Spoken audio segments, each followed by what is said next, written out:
It is a beautiful summer day in the fall here at Fisher Field as the foliage is beginning to turn, and we are going to turn to the keys to the game presented by KNBT, always working hard for you.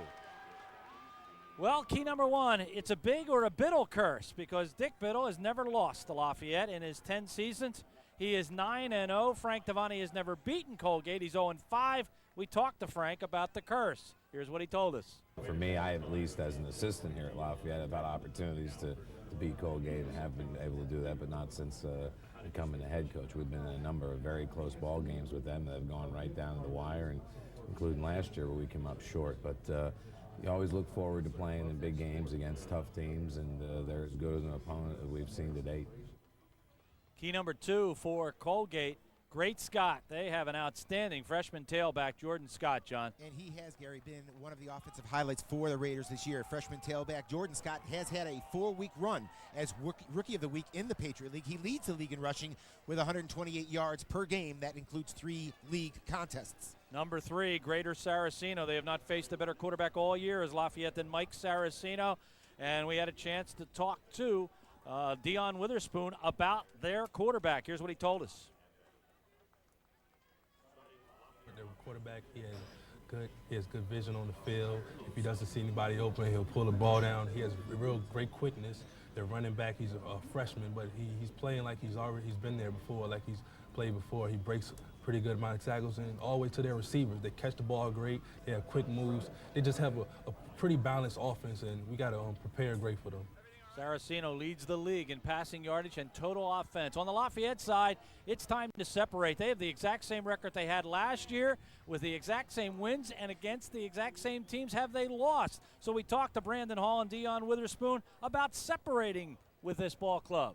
Here's what they Every said. game, like we wear on our T-shirts, is like the next goal, towards the championship. But like you were saying, this game has, definite significance because, like you said, we haven't beaten Colgate. We've beaten Lehigh as a class. We're a very winning class, and it's our last home game.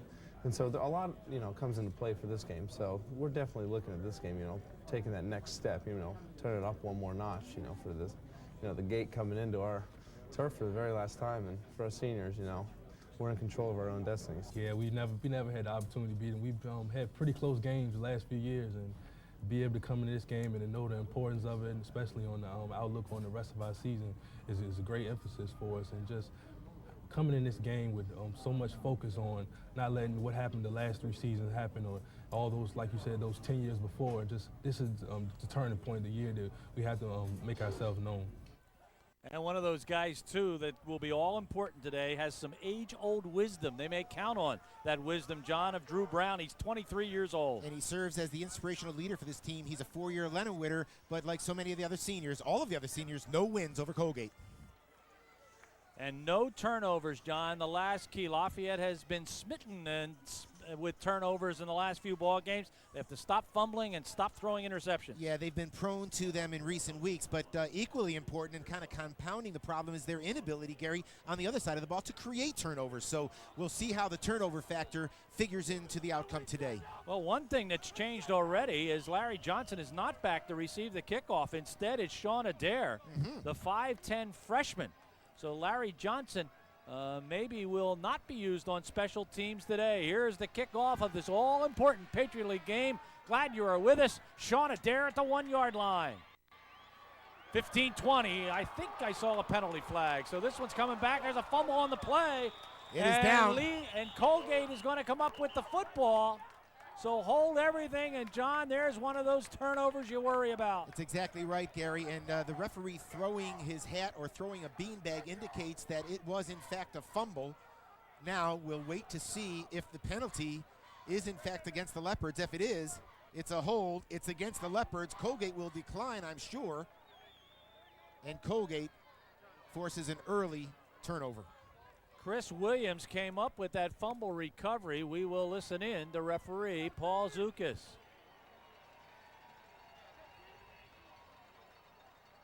The fumble will stand, John, and Colgate will get the football at the Lafayette 35-yard line. And Gary, look what happened. It was a foot of his own player who had taken a tumble. Look at the right side of your screen right there. A block was being thrown, and Sean Adair got blindsided. That's one of those fumbles that you really can't blame the running back for. It was just a bad accident, and Colgate takes over. Mike Saraceno at quarterback hands the ball off to the freshman sensation, Jordan Scott. And Jordan Scott is pummeled after maybe a yard gain by Chad Hunter. A 6-foot junior in there at defensive back. Yeah, a new name. Chad Hunter has seen limited action in the defensive backfield, but came up in run support that time and stopped the first Colgate play from scrimmage. A short game, going to be 2nd and long. Scott comes in with 690 yards rushing, 3.9 per carry, and 5 touchdowns. Saraceno completing 53% of his passes for 1,396 yards and 7 touchdowns. Saraceno rolls, flips the ball out, but everybody well covered, as Dwayne Long was the intended receiver, but good coverage and pressure. The pressure from Mo Bennett and Blake Costanzo, and that forced a quick pass. And here are the skill position people. The tailback is Jordan Scott. We talked about him. Ben Evans at the fullback will be leading the way.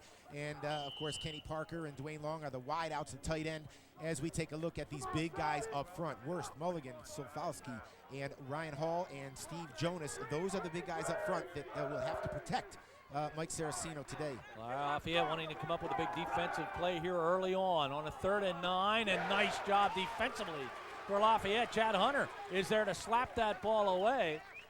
And John, it does not look like Larry Johnson is going to be out there. He will not. Yeah, he is in uniform, Gary. I did see him on the sideline, but he's probably dinged up. And what a great break on the ball by Hunter. I mean, they're going right after him early on. It was a deep out. The throw had first down yardage on it, so it was a nice play by Hunter to deny Colgate that first down. They're going to go for it here, 4th and long. From the 34, Dick Biddle is feeling his ball clubs in 4-down territory. Certainly has a lot of confidence in a defensive unit that has given up 19.8 points, and they're going to stop Colgate. Great job by the Lafayette defense after the turnover. Tackle by Ty Murphy, and again, the good pressure by Mo Bennett. Yeah, and Gary, on a 4th down and long, what Lafayette does now is play a soft zone. Now watch what happens. Hold on, they bring 4 people up front. That means there's 7 folks in here in coverage. The idea, don't let anybody get deep. Keep the ball underneath and then close on the receiver and don't give up the first down. Perfectly executed defensive stand, and the Leopard defense comes up big, Gary, and Lafayette as a football team avoids and dodges a big bullet early. Brad Maurer at quarterback, 94 for 159, 3 interceptions, 1,048 yards, 5 touchdowns. And Maurer will hand the ball off to Jonathan Hurt. And Jonathan Hurt will get the ball out over the 30 to about the 31 or 32 yard line. Tackled on the play by Tom Casano of Colgate. Casano with a couple of sacks and a fumble recovery this year from his defensive end spot. Frank Tavani goes back to Jonathan Hurt. He's the tailback. Brandon Stanford, Joe Ort, game breakers from their wideout positions. Chad Walker back at tight end. That's a big addition, Gary, because he's been banged up a little bit. The guys up front, Jermaine Miner, Strobel, Butner, and Jack Thompson, a new insertion at the right tackle spot, but these kids have been getting it done all year long. Gain of 4 will bring up a 2nd and 6. It's a long 6, and it's Hurt again. Looking for a hole, and then that hole is closed very quickly, but Hurt walks away from that tackle and will get a couple of yards sheerly on his own. Down around his ankle was Jared Neppa, and I'll tell you, Neppa almost never misses a tackle, and he missed that one as he walked away from it, and then it was Wesley and Bean who had to make the tackle at the 34, a gain of 2. Gary, that run demonstrates what Jonathan Hurt brings to the table. Obviously, he's been hurting himself with turnovers. We take a look at the D-line. Casano, Wurst, Patron, and Gately. Those guys up front will do their best to stuff a Lafayette run game that has struggled. That was Galletley, John, who blocked the field goal last year when Lafayette tried to tie the game up at the end of the ball game. 22-19. Brad Maurer looking for first down, has it. Maurer with a little spin move, and we had not seen a lot of the legs of Brad Maurer this year that we saw last year. You saw him there. Patron is there to make the tackle, and a very good block for Lafayette by Jack Thompson. You're exactly right, Gary. You took the words right out of my mouth. This is the Brad Maurer that we had become accustomed to seeing throughout most of last year. Now remember, he suffered a hip pointer in the first game of the year against Marist, and there was some question as to whether or not Brad has been 100%. The linebackers are Wesley, Nepa, and Zach Dollar, and they will be backed up by the secondary, which we will see in just a moment. Nepa, an outstanding linebacker for Colgate. Maurer looking, fires it out here. Perfectly designed play. Drops the ball right into the hands of Jonathan Hurt as a little bit of a screen underneath. Hurt follows it up. Nepa makes the tackle. He was wide open. Well, here are those Colgate guys in the secondary. It's Williams, Cody Williams at a cornerback, along with Chris Williams, the other cornerback, Andrew Moore, and Jeff Bean are the safeties. Gary, on that last play was interesting because the wideout, Joe Ort, ran a slant. And the safety and the corner both went with him, and then it allowed the fullback Nelson to just kind of leak out in the backfield and take the pass from Maurer. That was Jonathan Hurt. Jonathan Hurt, I'm sorry. Catch for 11 yards and a first down, back-to-back first down. Hurt bounces off a tackler and then cannot bounce off the second one as he'll get the ball even shy of the line of scrimmage. Looks like he's going to lose a yard. Nepa again, along with Andrew Moore, making the tackle. Moore coming up from his free safety spot, a loss of a yard. And Colgate got great penetration that time from their defensive line. They're up front, folks, Gary. And, you know, as we watched Jonathan Hurt run the football early in this contest, an old sage, a friend of mine, Butch Van Bradikoff, used to be fond of saying everybody's strength is their weakness. You notice how Jonathan Hurt always struggles for those extra yards.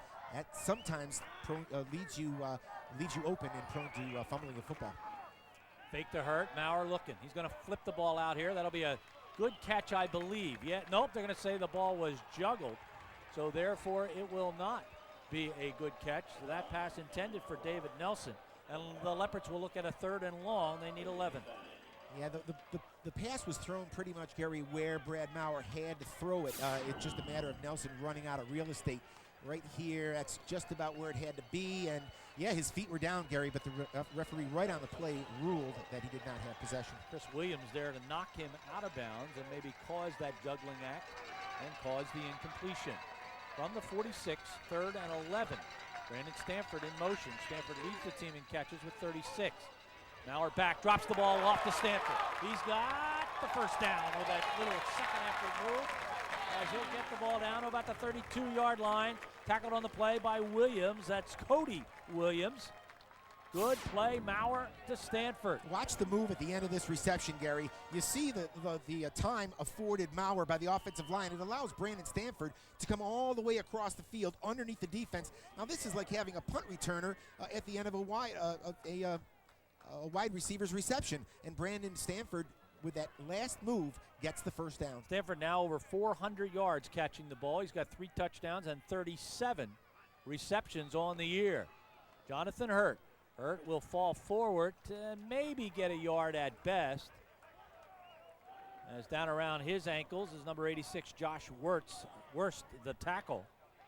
It appears early on, Gary, that the Colgate game plan is to stuff the box and force Lafayette to throw the football. Now, be careful what you wish for, because Brad Maurer seems very sharp today. He's kind of right on target, and his offensive line is giving him good time. So, again, Colgate coming in, it seems, with a mindset to stop the Lafayette run game. Fisher and Hudson out wide to the top of your screen. Back to throw is Maurer. Good protection, fires over the middle and has his man wide open. Down inside the 5-yard line is Archie Fisher. Good to see a healthy Archie Fisher rambling down the field. Cody Williams, Jeff Bean on the tackle, but not before. Lafayette gets it down to the 4-yard line. John? Well, let's just watch the offensive line here for a moment. Hold on. There's a little fake here to Jonathan Hurt, and that's what the run game will do for you. But look at the time that Brad Maurer has. Go ahead to survey the field and give Archie Fisher time to get into his pattern. The ball perfectly delivered over the linebackers, underneath the safeties. Archie Fisher in stride. Big play, Lafayette. Maurer's been hot, 3 for 4 for 51 yards on this drive. 1st and goal to go from the 4-yard line. It's Maurer to Hurt. Hurt's going to get swallowed up immediately by big 78 Chris Patrone, who came in and wrapped him up right at the line of scrimmage. No gain on the play. Yeah, well, it's tough to change your game plan this early and this quickly in a game, and you want to stay with it. The score is still 0-0, but clearly, Gary, Lafayette keeps pounding that ball between the tackles. They're going to have to continue to do that in order to keep those defensive linemen honest. But it seems to me clearly that Colgate has committed itself to stopping Lafayette's run game. Lafayette averages 146.8 yards per game rushing the football. They throw for 203.2. That's 350 total. 2nd and goal to go from the 4. Jonathan Hurt inside, and he just can't quite. Fumble on the play, and it looks like Colgate has it. Oh, that nemesis, the fumble again. It will be a touchback and the ball will come out to the 20-yard line. We talked about Jonathan Hurt and the extra effort that he gives. Now, he stopped at the line of scrimmage. We're going to see this, Gary. He is stopped, but he thinks that he can break the plane. Now, the question is, does the ball break the plane? No, it does not. At least from that angle, it didn't appear to. But there's a perfect illustration of Jonathan Hurt. One of his strengths is that he's a big, strong runner, and he always scrambles and scratches and claws for that extra yardage. While he's doing that, Gary, he is prone to have the ball stripped from him. And early in the football game, that's Lafayette's second turnover. They take it down to the 1-yard line, heading in for the touchdown, and we believe Cody Williams recovered that fumble. 1st and 10 from the 20-yard line. Give it to Jordan Scott. He kicks it to the outside. He's not going to get anywhere. He'll just get back to the line of scrimmage. Good pursuit by Kaz Morowski along with Mo Bennett. You take a look at the defensive line, and appropriately, the timing is perfect. Andrew Brown and Marvin Snipes are the ends. Kyle Sprinkle and Danny Lasano are the defensive tackles. The backers, we've talked about them all year long. Costanzo, Bennett, and Witherspoon, one of the cornerstones of this Lafayette defense. And, of course, Larry Johnson, Ty Murphy, the cornerbacks, and Trey Martell and Torian Johnson, the safeties. Lafayette's defense, Gary, really appears very, very sharp today. No gain on the play. 2nd and 10. Good runner, too, is Saraceno. He's run the ball 271 yards, 4 yards per carry, and he's scored 4 touchdowns. Ty Murphy in on the tackle. Saraceno will get positive yardage as the officials looking to mark the ball. It appears at about the 23-yard line. That'll be a gain of 3. And if you're Frank Tavani, you know, and we've talked to Frank a lot about the turnover bug, and it's hard to blame Jonathan Hurt on that one, Gary. I mean, he did expose the ball at the end, but you know, he was so close to the goal line. He was thinking that if he could break that plane, the play's over. You can't fault the effort, but Jonathan Hurt has got to stop turning it over. 3rd and 7. Back to throw. Saraceno over the middle. He's got a man, and it's almost intercepted. Mo Bennett almost had it come down to his hands, and by the same token, it was almost a completed pass, as Dwayne Long had an opportunity to catch it, and he could not quite come up with it. Yeah, well, Saraceno throws this ball in what essentially becomes triple coverage. How about Mo Bennett, Gary? There's a linebacker, and have we seen him just do it all? Here he is dropping back in pass coverage on a deep post and joins the safety, Martell, and I believe Torian Johnson was back there as well. In to punt the ball for Colgate, Jason Sutton. He's a big kid, 6'3", 210 pounds. And he gets off a booming punt that will be fair caught at the 32-yard line by Brandon Stanford. That will be a 45-yard punt, and Lafayette will start all over again. They get down to the 1-yard line, only to lose it on the fumble. We'll be back.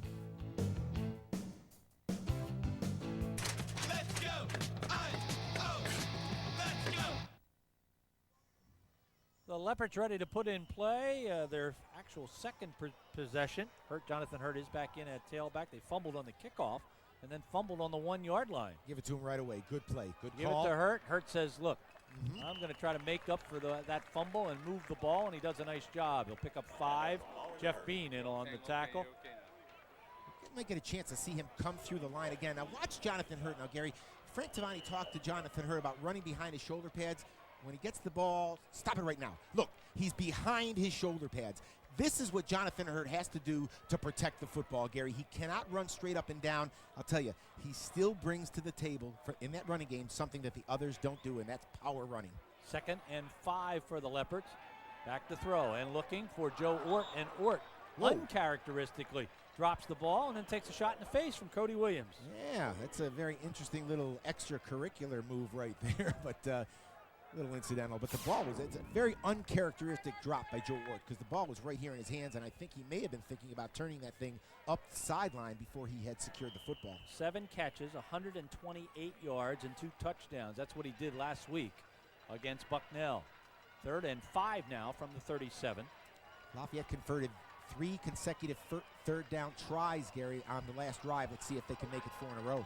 Archie Fisher out here wide to the left side, and Maurer gets away, and he's going to get a first down with that extra dive. So Brad Maurer looking like the Brad Maurer of old so far. Jarrett Nepa in on the tackle, along with Brent Smith and Chris Petrone. Okay, now you got to keep an eye. Here's the first down marker right here, okay? But I want you to watch, hold it right here. Brandon Stanford makes a break, and if Brad Maurer had time, Brandon Stanford had this linebacker duped. It doesn't happen, but now Brad Maurer, watch the last move. Gary, for a kid as slight as Brad Maurer, he never seems to get thrown backwards. The initial contact came with about 1.5 yards short of the first down, and he's able to just slip that tackle and get that extra yard. Lafayette retains possession. And the marquee scholar always knows where he needs to get to for a first down. Back flipping the ball out here. Sean Adair will catch it. Adair will get put down not too gently at about the 49-yard line.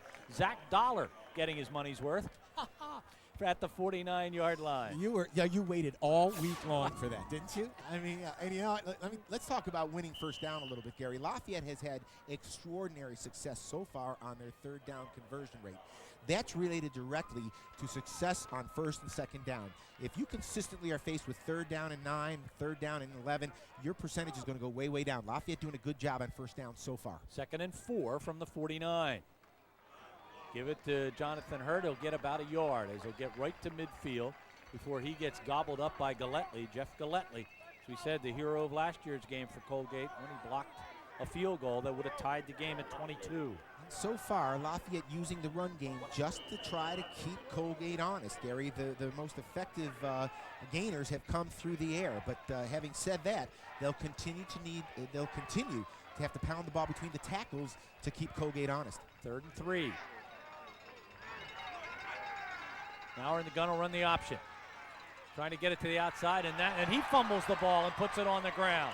And Colgate has it again. Lafayette's 3rd fumble of the afternoon, and coming up with it, it looks like Josh Worst, number 86, with the fumble recovery. Well, Colgate does a great job here, Gary, of stringing this thing out, and they create a lot of indecision on the part of Brad Maurer. And just that slight indecision, it cost him the timing of the play, and when he was caught in between, the ball simply slipped out of his hands, Gary. Again, that's the 3rd turnover. We've yet to play 10 minutes of this football game. Lafayette is fortunate to be involved in a tie game at this point. So much for the no turnovers, key to the game. Lafayette has turned over 3 times. The defense so far has kept them from paying for it. This time, however, Saraceno throws a bullet downfield as he finds Jeff Brown, his 5th catch of the year. Ty Murphy will make the tackle. That's good enough for a Colgate first down, their first one today. Well, Blake Costanzo, you saw Dan Laceno bringing pressure. Kyle Sprinkle was in there bringing pressure on Mike Saraceno, but the pocket held up, and it allowed Colgate to complete the pass downfield. Lafayette's defense, Gary, has answered the bell twice in a row now. How many times can you go to the well? 13 yards on that play. They get the ball to the 38-yard line, and they give the ball off to Scott. Scott has yet to find some running room, but he finds some here. As Jordan Scott, a 5'11", 200-pound freshman who comes in leading the league in rushing. Ty Murphy is there to make the tackle. He was 4 times Rookie of the Week. 4 times he's rushed for over 100 yards, and he had 105 yards against Lehigh last week, and he just picked up 6. He made a nice move at the edge, Gary, to kind of deke to the inside, and then he got the edge and picked up a nifty 6 yards.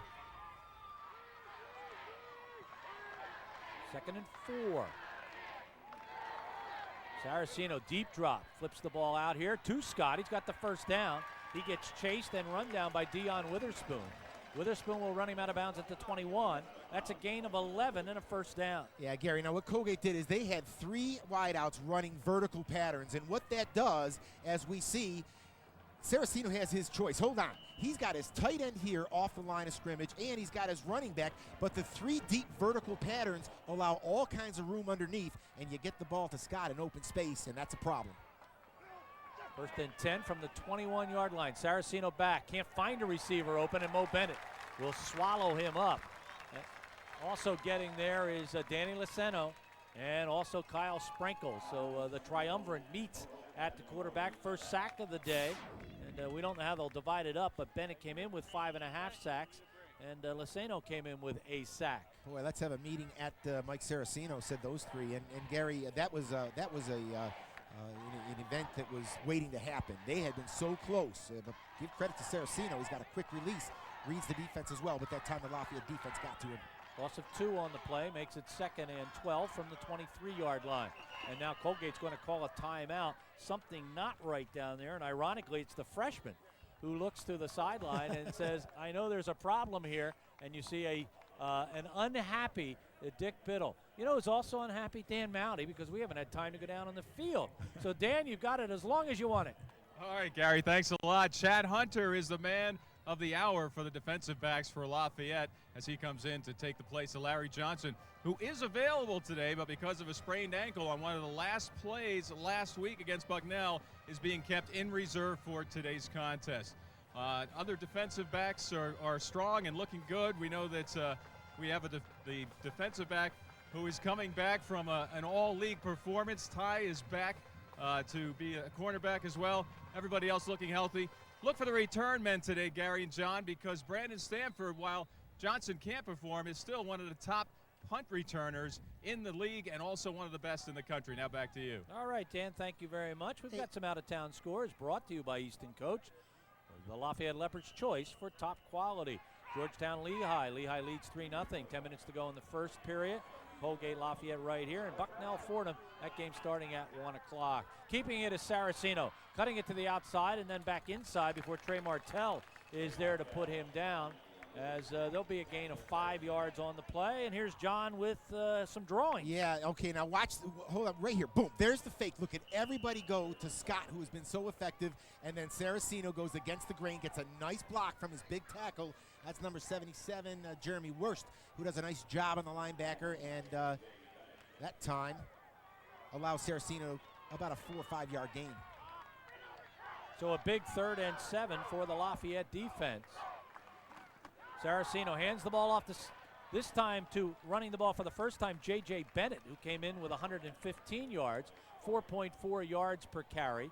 And Bennett is going to get the ball to the 14-yard line, a gain of 4, before he's tackled by Witherspoon and Torian Johnson. Gary, watch the option look. Watch as Saraceno starts out holding. It looks like he's going to run an option to this side, and then what amounts to a draw play coming back against the grain, and Colgate puts themselves in a position to try what appears to be about a 31-yard field goal. It is a 31-yard field goal as they'll place it down. And the kick is up, and the kick from here looks good. It is indeed a good kick by Jake Stein. The 5'10 freshman puts it through the uprights. Colgate is on top first, 2:27 to go in the first period. The fumble again leads to Lafayette's deficit. Stay with us.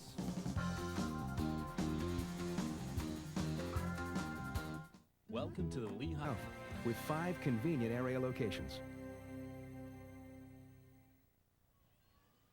Top of the show, we had keys to the game. One of the keys, no turnovers for Lafayette. John, we're going to take a look at a turnover package by Lafayette. Yeah, 3 in the first quarter, Gary. That one was kind of a ill-fated one, but Jonathan Hurt on the extra effort tries to extend across the goal line. And, of course, this is just the Colgate defense stringing out the option, leading to some indecision by Brad Maurer and the turnover. Gary, at 3-0 with 3 turnovers in the bank, Lafayette's fortunate not to be down by more. Larry Johnson is in the ball game. He collects this ball at the 4-yard line. Oh, does he take a pop? Jared Neppa said hello to Larry Johnson and said, Larry, if you're not feeling well, I'm going to make you feel a little worse. Wow. He nailed him. Yeah, it's just perfect timing and a classic tackle. Take a look at the impact. And, man, when you play special teams, that's number 31 meeting number 21. And, oof, that was a stick. Give credit to Larry Johnson for holding on to the football. That had Lafayette's 4th turnover written all over it. Johnson became 321 there and taking that shot. That drive by Colgate, 7 plays, 37 yards. Stein with the field goal. Stein got the place-kicking duties in the Holy Cross game where he was 2 for 2 and made 3 PATs in that ball game. Brandon Stanford collects the pass from Maurer. And we'll pick up good yardage as Williams and Neppa there to make the tackle. Yeah, Gary, you get the sense that this game is taking on a lot of the same characteristics of the game that we saw last week. Lafayette's yardage between the 20s piles up. But again, their inability to finish plays and their turnover bug is kind of providing them the same kind of situation as they experienced last week. Ironically, John, and we've seen obviously all of Lafayette's game, I don't think their offenses looked sharper than they have today, and yet they have nothing to show for it. Jonathan Hurt's going to rumble downfield. That's a real nice gain. That's kind of a counter play where he takes a step to the right. Everybody looks like they're going right.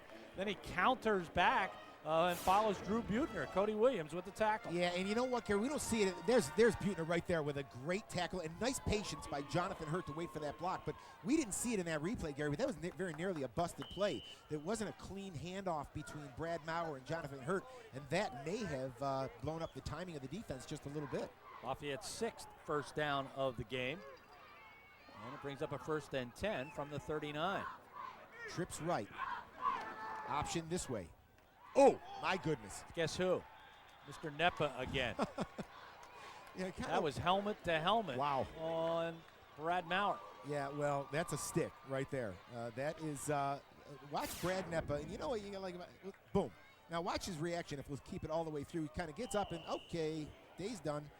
And not a lot of fanfare, just a good, solid football play. You had a little bit of a slip there, John. You called him Brad Nepa, and I think that's who Brad Maurer thinks he is now. well, it was Jarrett Nepa who made the tackle. Well, for one split second there, they were one and the same. They were joined at the hip. 2nd and a dozen for the Leopards from the 37. Maurer back over the middle. Oh, what a catch! And a drop. Oh, Brandon Stanford almost came up with a miraculous grab. He leaped as high as he could at 5'10", and the ball stuck in his gloves for a bit, and then it came out. Yeah, and I'll tell you what, this ball is perfectly thrown because Brad Maurer throws the ball. It demonstrates an awful lot of confidence in his wideout, Brandon Stanford, and very nearly comes down with a spectacular play. Brad Maurer had to put air under that ball because he had to get it over the linebackers, and Brandon Stanford very nearly comes down with a spectacular catch. Lafayette today is 3 for 4 on 3rd downs. They're looking at a 3rd and 12 right now. Dropping the ball out here, Jonathan Hurt was open, and the pass maybe a little bit too much velocity on it, and Hurt could not hang on. Yeah, 2 things, Gary. Maybe a little too much velocity, and maybe gets there just a little too soon. I'm not sure that Jonathan Hurt had himself completely turned around. So Lafayette now forced to kick the ball away for the first time today and give the ball back to Colgate in what might be relatively good field position. In to punt the ball for Lafayette is David Yankovic, 37.3 yards per punt. Jeff Bean is back for Colgate. Penalty flag is thrown immediately, so this is going to cost Colgate some yardage. The ball was caught on the 27-yard line, 35-yard punt, and Raymond Taft is going to get caught for a block in the back. Yeah, nice job that time by Adrian Lawson. 46 for Lafayette was just flying down the football field, and it was a hold. I mean, he had a bead on the receiver, and the Colgate defender clipped him right in the back. This will be our first penalty of the football game. There was one on the opening kickoff, but that was declined. So this, no, let me check. Holding on the return team, number 6, 10-yard penalty from the end of the kick, 1st down. So the hold occurs at the 27-yard line, and it'll be a 10-yard penalty against Colgate. Not a bad special teams play, Gary, because again, with a lot of momentum and playing on the road, what you don't want to do is give a visiting team a short field to work with. Yeah, I don't recall another. Yeah, there was one on the kickoff, but it was declined against Lafayette, and they fumbled the ball. So 1st and 10 for the Raiders at their own 17-yard line. And Saraceno looking to throw one deep, and it's going to, oh, what a great catch. Up to grab the football is Dwayne Long, all the way down the Lafayette territory, the 46-yard line, as Chad Hunter is there with the coverage. Yeah, well, Gary, everything's designed to go this way. Look at all the flow. Now, it's a naked boot, and what this does is it sets up one-on-one with Hunter and the wideout, and that's big number 19, Dwayne Long, who goes up. It wasn't bad coverage by Chad Hunter, Gary. It was just a perfectly thrown football by quarterback Saraceno, and Dwayne Long went up to get it. 37 yards on the pass play, 1st and 10, final 20 seconds of the first quarter. Give the ball to Jordan Scott.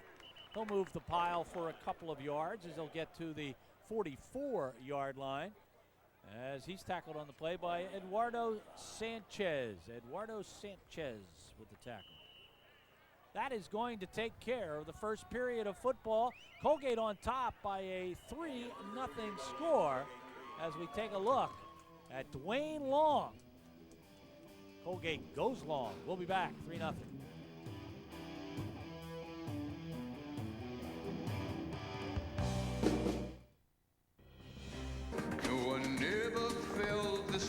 Water and fruit are getting together. Flavor Splash from Aquafina. There's something in the water. Flavor. We are back. Dwayne Long, that was his 107th career catch. He's in 8th place all time in Colgate, and he leads the league in yards per game receiving the football at 67.6. So he's got one grab, and he's already halfway to that number with 37 yards. Back to throw, Saraceno flipping it out here, and that's going to be intercepted. Right into the hands of Torian Johnson. Watch out. 50. Torian Johnson will get popped out of bounds at the 41-yard line. Lafayette creates a turnover. That was Jeremy Wurst that made that hit on Torian Johnson. Yeah, and you know, Mike Saraceno makes a bad decision here, Gary, because he's got a couple of guys open. There's the play fake, and it really allows him a lot of open space, but he's got to play, hold it right here, he's got a player underneath, Gary, and it looks like the momentum's going this way, but watch him throw it to the sideline deep, and Torian Johnson has all kinds of time to make a play on that football and very nearly turns it into a touchdown. So that's the first play of the second period, and it goes Lafayette's way. The first turnover by Colgate. 1st and 10 for the Leopards on the Colgate 41-yard line. And the offense has got to put something together here, Gary. They've got to put a drive together and restore some confidence in themselves. Brad Maurer flips the ball out here. Joe Wart does a little bit of dancing before he gets knocked out of bounds. He'll pick up 8 yards on the play. Cody Williams, Andrew Moore on the tackle. We don't have a chart on it, Gary, but I would like to know, just for my own information, what the average gain is for Lafayette on first down. They have been very successful on first down, and you would think that would result in more success offensively. That's a big loss right there, Gary. We just saw Rob Strobel on the sideline, so we'll try to get an update on his condition, but he is a cornerstone of that offensive line. He certainly is. Big is the operative word, 6'5", 290. He is the center. Over the middle. Oh, what a perfect pass. Brandon Stanford, never afraid to go over the middle. Grabs that ball at the 8 or 9 yard line. David Wesley with the hit. Oh my, what a beautifully thrown pass. A gain of 24. Well, I got to tell you right now, Brad Maurer and Brandon Stanford are on the same page. These guys got a little thing going right here. It's a deep post, a lot of guts by little Brandon Stanford to go over the middle. And I don't know if we'll see it on replay, but man, did Brad Maurer stand in there in the face of a ferocious rush and deliver the ball right on the numbers. Josh Lupini is in at center for Rob Strobel. Maurer back. Is it a touchdown? David Nelson, 9 yards. Touchdown pass from Brad Maurer. Absolutely, Gary. It has been there all game long. The play fake goes to Jonathan Hurt up the middle. And watch the Colgate defense commit to the run. Hold on. Watch David Nelson just sneak out of the backfield. All of Colgate's attention is here on the run. David Nelson is all alone. Nobody pays attention to him. And Lafayette takes the lead here early in the second quarter. Brad Maurer, 6th touchdown pass of the year. And how about on senior day, John? We all know David Nelson's story, a co-captain injured during the summertime in a rather freak situation in Boston where he almost died. On senior day, he catches his first touchdown of the season. The extra point is up. The extra point is good. Lafayette 7, Colgate 3, 14-12 to go in the second period. Dad just got a new satellite dish. We might not get the same channels, but we'll... Hey, how's it going? First lead of the game, 14-12 to go in the first half. Glad you're with us. We'll be on the road next week, 12:30. We'll be up in Worcester, Mass. As our favorite place. You think you can't understand John down here. Wait till you get him up in Boston. Wait till my lips get frozen. I sit next to him and everything he says is wicked hot. Zisco will kick it off. It's long. It will come down and be gathered up in the end zone. And coming out of the end zone looks like Kenny Parker. Nope, check that. 28 is Jeff Bean. Jeff Bean, who averages 28.2 yards per kickoff return. Is tackled by Adrian Lawson. Colgate will have the ball 1st and 10, and they're going to mark it at the 28-yard line. Nice move by Parker that time to avoid the first tackle. You did say it was Parker, Gary, did you not? It was Jeff Bean. It was Jeff Bean, I'm sorry. Parker had been back there. Lafayette had its lanes pretty well covered, but Bean made a nice little juke at about the 20-yard line and got himself an extra 7 or 8 yards. So Colgate back in action. They commit 1 turnover, and it costs them a touchdown. Lafayette has committed 3, and so far it's only cost them a field goal. Blake Costanzo can't get around the ankles of Saraceno, and then he gets pretty much buried as Chad Hunter is there to hit him, and so is Drew Brown. That was a nice defensive sequence by Lafayette that time, Gary. They couldn't quite get pressure on Saraceno. He has a lot of time, but this is one of those coverage kind of plays where Saraceno has time to survey the field, doesn't find anything, and it looks as if he might get something when he tucks it under, but nice job by Drew Brown and Chad Hunter to come up and run support and really keep Colgate to a minimal gain. Lafayette's done a nice job so far on the Colgate rushing attack. They've rushed for just 20 yards, 10 by Jordan Scott and 9 by Mike Saraceno. That's Jordan Scott. He's going to be stopped shy of a first down, although he gets good yardage up to the 36. He'll pick up 7 yards on the play, and it'll be 3rd and short. Witherspoon, Kazmarowski on the tackle. Gary, that run by Jordan Scott kind of illustrates what we're in store for here, and it's not good news for Lafayette if they've got to see this kid for 4 years. He showed patience on that run and very good discipline because he never really exploded into that higher gear, but he was patient, picked his way behind his blockers, and picked up a very nice 5 or 6 yards. He's from DeMatha Catholic, known for its basketball, but I guess pretty well known for its football. And getting buried on a sack as Saraceno was looking, and then Danny Laceno came piling in. He's a happy guy. That's his 2nd sack today, at least he was part of one, and his 3rd of the year. And while we're at it, let's give a little shout out to the Finger Lakes region. Danny Laceno, Lions, New York. Oh yeah, go ahead, Central New York. Danny Laceno. Back to the 33 is a loss of 2. John gets excited because he's a Cleveland Browns fan. Yeah, there aren't many of them. One of the smarter guys on that Lafayette defense. Loss of a couple, and here's the punt that Stanford will let go. It will roll out of bounds. Clock will stop at 12:03 at the 23-yard line, and that's a 44-yard punt. So Lafayette's defense, Gary, lately just don't get the sense that they've had a chance to play with the lead a whole lot, and they do find themselves now. Let's watch the work here of Danny Laceno, John. Yeah, I'll tell you, he just number 93. Well, he was blocked, and lots of people get blocked, Gary, but the great ones don't stay blocked. And he was down on the ground and never gave up on the play, and his secondary had good coverage, so Saraceno had to hold the ball a little longer than he wanted to, and Laceno finished up the play. Rob Strobel took a shot to the head. He will be reevaluated at halftime. Josh Lapino at center. Nace goes to right guard, and Buettner now at right tackle. Brad Maurer's in trouble, and he's going to get sacked all the way back at around the 17-yard line. So Maurer's going to lose about 6 yards. Nepa and Moore met at Maurer. Yeah, we're going to watch Nepa number 31 right here. Watch him pursue the play. Read it. Oh, all the way. He never got drawn in to the flow going to the left. And before I forget, Gary, I said Danny Laceno from Lions, New York. No, I stand corrected. That's Clyde. That would be like someone saying that Brad Maurer was from Lehigh. Clyde and Lions, You don't get along? You don't want to make that mistake. I wouldn't get along with Jared Nepa either if I was a quarterback. He's all over the place. He's a Dick Biddle, certainly Dick Biddle kind of football player. Jonathan Hurt will carry the ball up to the 24. He'll pick up 6. And there's Nepa again. So the loss is regained, so it's going to bring up a 3rd and 10. Yeah, and it's important for Lafayette, Gary, here that if they don't pick up a first down, that they get positive yardage and then allow their special teams to create some field position for their defense. You don't, again, want to give Colgate the short field to work with. Well, the officials gave an extra 2 yards, put it up to the 25, so it's 3rd and 8. Archie Fisher in motion. They like to look for him on this play. Maurer, he was looking for his tight end, and he was covered.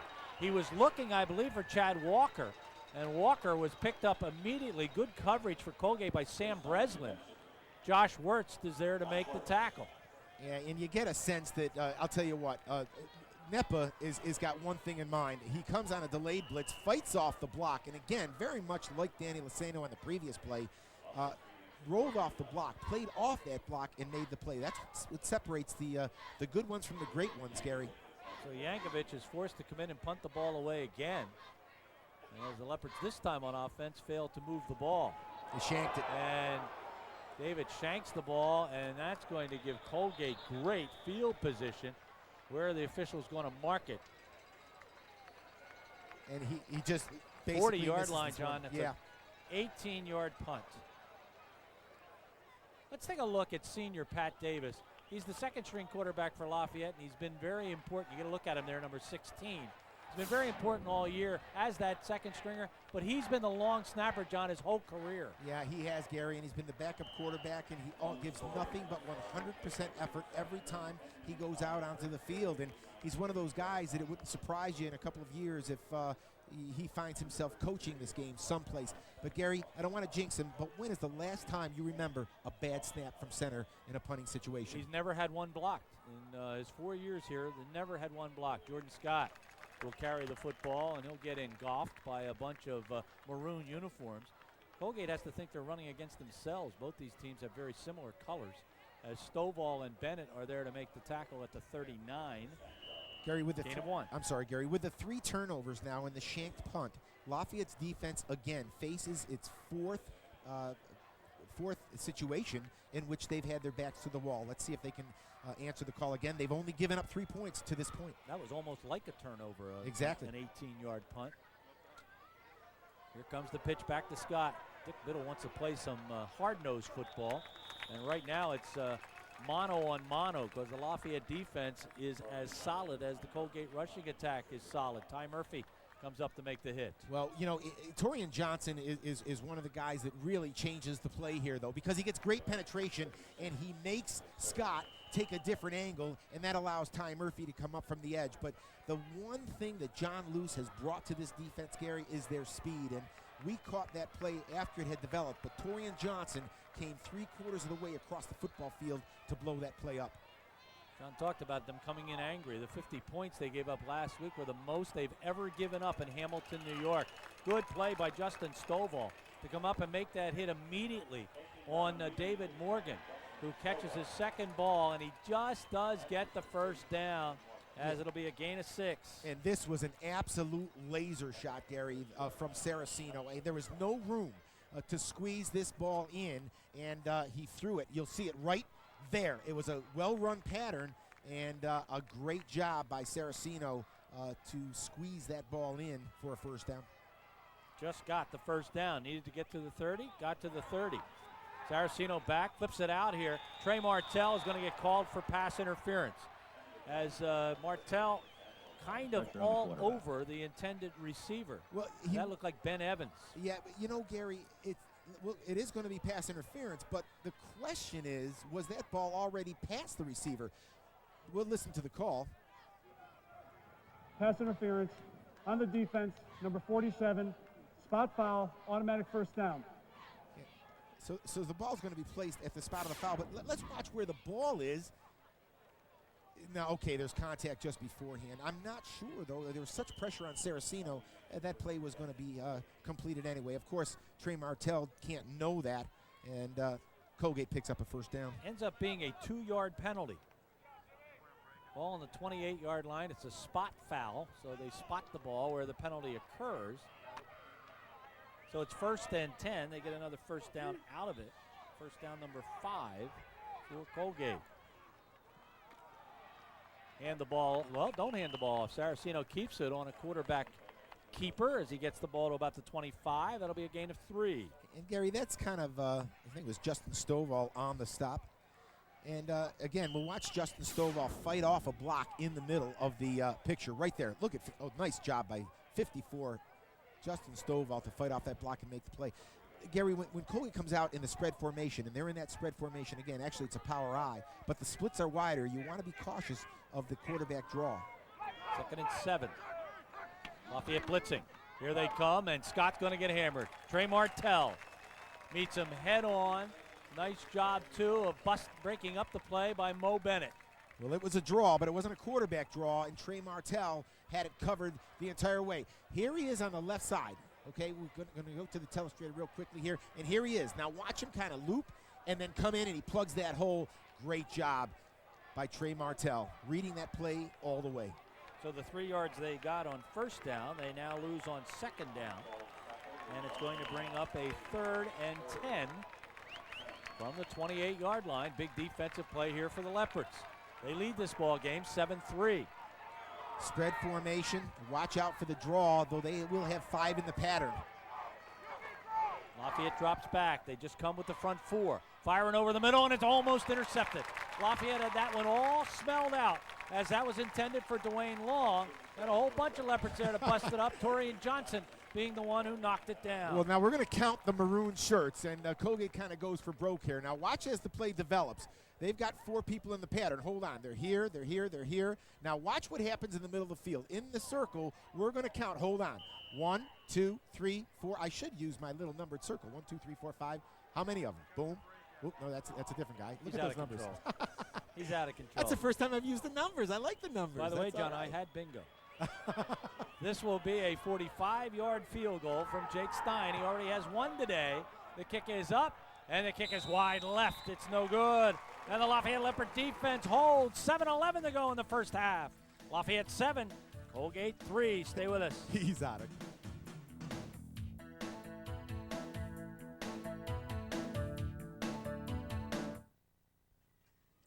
We are back. There's Rob Strobel. Dan Mounty's been, I think, doing a little investigating. Dan? Well, Gary Strobel hasn't moved a whole lot from that position on the bench. He took a shot to the helmet on the Torian Johnson interception earlier in this second quarter, and he will be reevaluated at halftime. Right now, as you mentioned before, Joel Miner steps in to fill the center spot as he moves 1 spot over from left guard. Now back to you. Brandon Stanford just got nailed by Chris Williams, who buried him at the 48-yard line, but not before he picks up 20 yards. Yeah, and again, you got to credit the offensive line, Gary, because Brandon Stanford catches this ball going to the right and ends up all the way at the right hash mark. He came from the left side of the field. Now, in order to run that kind of pattern deep, Brad Maurer has got to have time to let that play develop. Credit the offensive line with giving him great protection. All the other receivers talk about Brandon Stanford and what he brings to the table. Toughness. And spirit and toughness and wanting to win as they hand the ball off to Jonathan Hurt. Hurt will get the ball into Colgate territory. The 48 will pick up 4 yards. As in on the tackle is Wesley, along with Patron. John, Lafayette's done a good job defensively against Colgate today on 3rd down. They're only 1 out of 6 and 0 for 1 on 4th down. Yeah, not only that, Gary, but we were talking about it during the break as we just took a look at Brandon Stanford. The Lafayette offense has fumbled it 3 times, and the Lafayette defense has suffered a shanked punt. That's 4 possessions, Gary, and they've only given up the 3 points out of what amounts to 4 turnovers. 2nd and 6, low snap. And Maurer drops it to Ort. That's a nice catch. Good pass. Put it in the only place he could. Cody Williams is there. Williams has 3 interceptions on the year and a touchdown. 2nd in the team in tackles with 45 of them. Yeah, nice little timing pattern here. And look at the velocity on the throw by Brad Maurer. Nice job. It's a tough pass to throw and a dangerous pass, but Maurer was able to deliver it right on the numbers. There we talked about Brandon Stanford. You know, if Petey Carrillo coached him, he'd call him a light bulb. Petey used to refer to kids as light bulbs. They just kind of brighten up the team, brighten up the practice sessions, and brighten up the people around them. Lafayette looking to brighten up this drive as they're 3 for 6 on 3rd down as they look at a 3rd and 2. And did they get it? I don't think so. They're going to be stopped shy of a 1st down, and what's in Frank Tavani's mind, because he loves to go for it. Nepo on the tackle along with Patron. I think they're going to punt it, Gary. Here comes Ziska, and Ziska this time because it's more of a pooch punt, but watch Nipa again. I mean, this kid is just all over the place. Look at him, play off the block, stay low. In football, Gary, the low man wins, and that time you saw Nipa get down low and avoid the block that time. Got down around Jonathan Hurt's ankles and stopped him about a yard. Might we see a Justin Stovall fake punt? Nope, we will not. No, he was lined up in the right spot. Yeah, he sure was. That's a good punt by Ziska. It's going to work out nicely. And can Lafayette stop it? Oh, what a nice play. Downfield by Lafayette. I think 47-6, Adrian Lawson makes a great play to keep that ball from going into the end zone. Gary, we had just a great view of this thing. The ball hung up nicely, and we saw number 46, Adrian Lawson, outrunning the trajectory of that football. I'm telling you, Ziska gave it just enough height and just enough hang time to allow Lawson to get underneath it, and you had the sense that that thing was going to end up inside the 5-yard line. Now that Lafayette defense can go to work. 1st and 10 for Colgate, but they've got the ball in their worst field position of the day on their own 3-yard line. They have 2 timeouts left, 4:38 to work with. They're down by 4. It has been a defensive struggle so far this afternoon. Give the ball to Scott. Scott does kick it to the outside, and then he gets pummeled at about the 6-yard line. He'll pick up about 3 yards. Chad Hunter and Deion Witherspoon are there to do the pummeling. Yeah, the backers. And you know, Gary, when the backers and the defensive backs make these tackles, sometimes you get the sense that the guys up front are not doing their jobs, but that's not necessarily the case. What the defensive line is doing, Gary, is creating a stalemate, and there's really no push by that offensive line, and that allows the backers and the D-backs to come up and run support a minimal gain after what looked like it was developing into a significant first down play. 2nd and 7 from the 6. Lafayette's coming with the blitz. And here comes Mo Bennett, and Bennett will meet up with the ball carrier, Jordan Scott. And he'll put Scott down at the 10-yard line. They'll pick up 4, and here comes another one of those big 3rd down plays, as it's going to be a 3rd and 3 from the 10. Yeah, and it's big both ways. It's big for the Colgate offense because, again, Gary, they're in this football game and they do not want to punt the ball from their own end zone. That's what they'll have to do if they don't convert on this 3rd down. Lafayette, on the other hand, wants to give you the sense that that drive isn't done. That's why Frank Tavani brought Ziska in to pooch punt it. It worked out.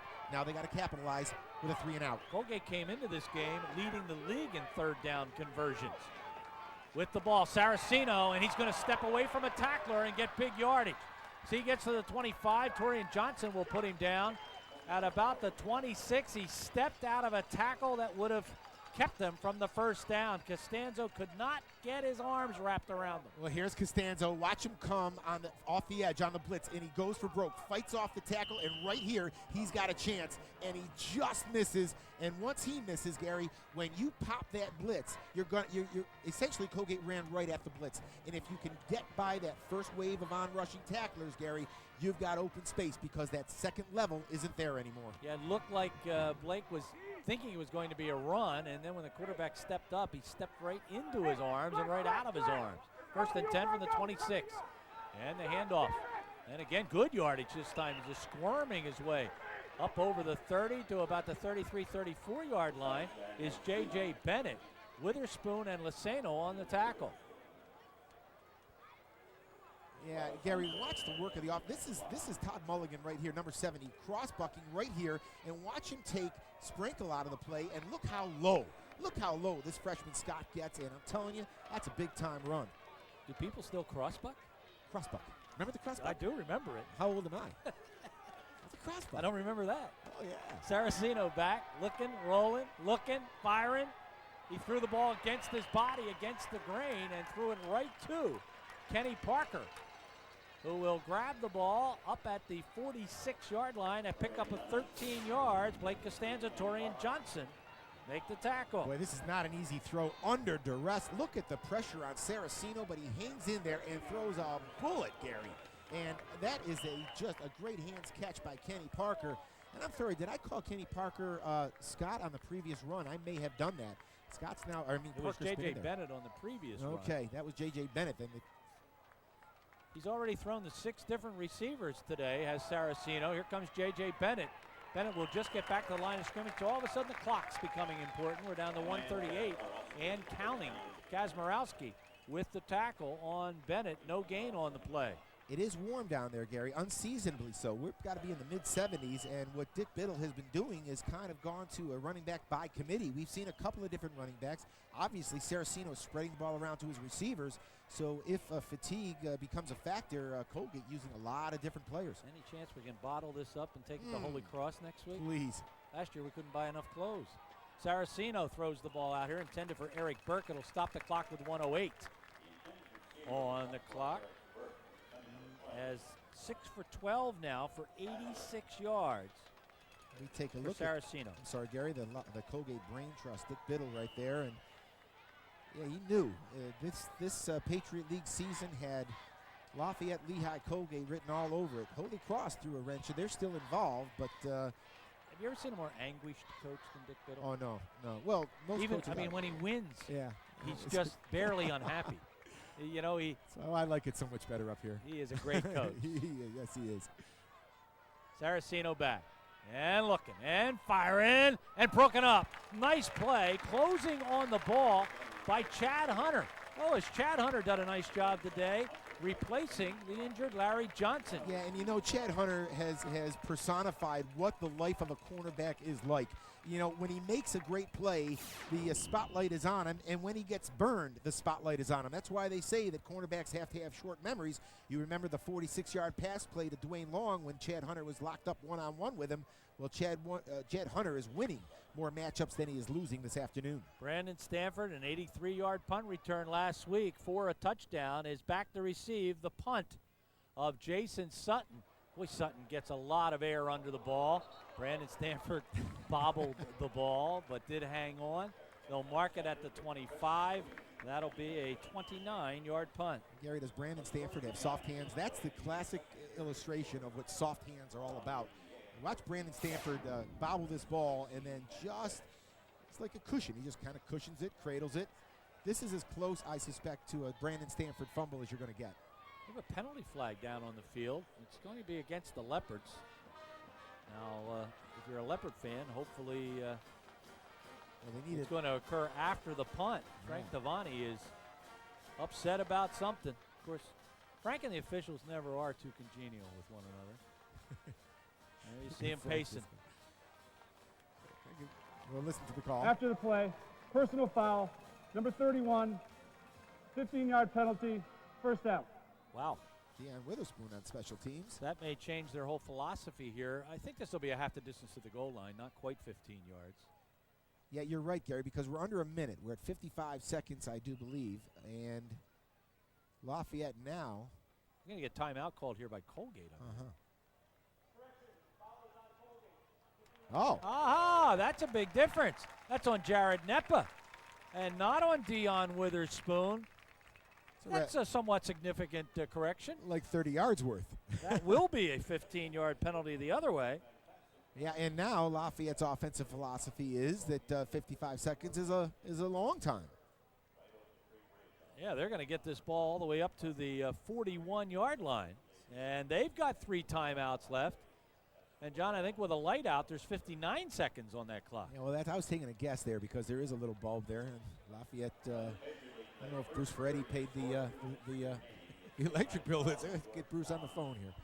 But it is 59 seconds, Gary. That's an eternity when you've got 3 timeouts in your pocket.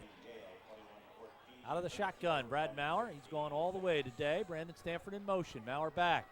He's got good protection today. Here's a little screen pass out to Jonathan Hurt. And Hurt just looking to get as many yards as he can before running out of bounds. And he gets many yards, all the way up to the 42. That's a gain of 17. Neppa on the tackle. Boy, watch Ryan Nace. I mean, watch the big guy right here, man. This is a screen, and Ryan Nace is like, oh, man, he's a killer. Look at me. He is in a full sprint right now, and he's just headhunting. That little cornerback is just going to get crushed out of bounds.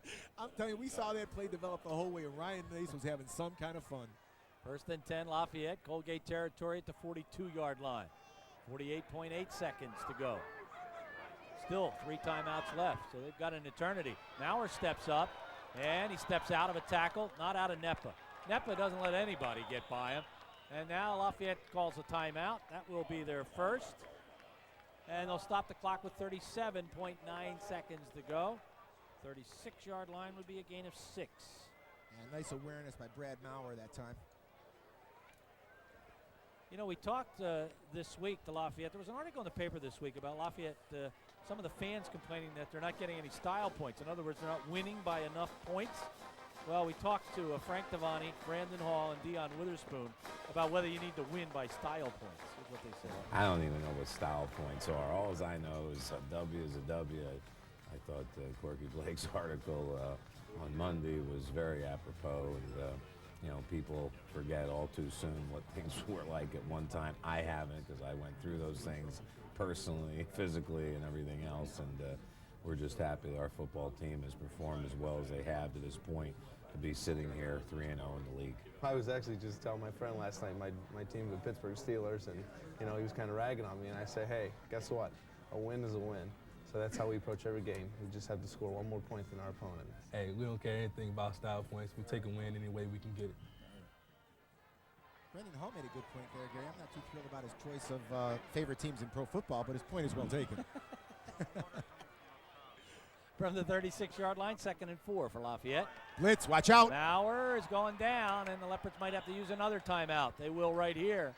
The loss back to the 39-yard line is a loss of 3, and Lafayette's going to look at a 3rd and about 7. Dollar on the tackle, and Bean. Yeah, watch Bean. They just kind of come on a delayed blitz, Gary. They don't show it right away, but they come kind of late. Brad Maurer just doesn't have time to step up. And this is like a cornerback or a safety blitz.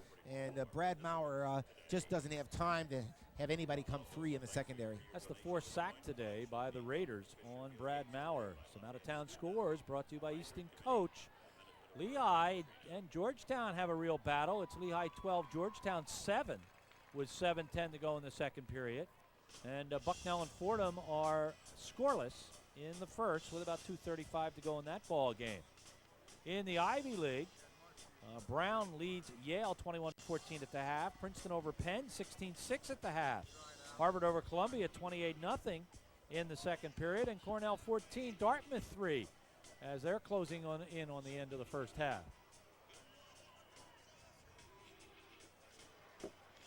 Can't find the cues today. Do we have anything from upstate New York there? Any Syracuse? Not that we're going to hang in there. That's all. Oh, there's a note here.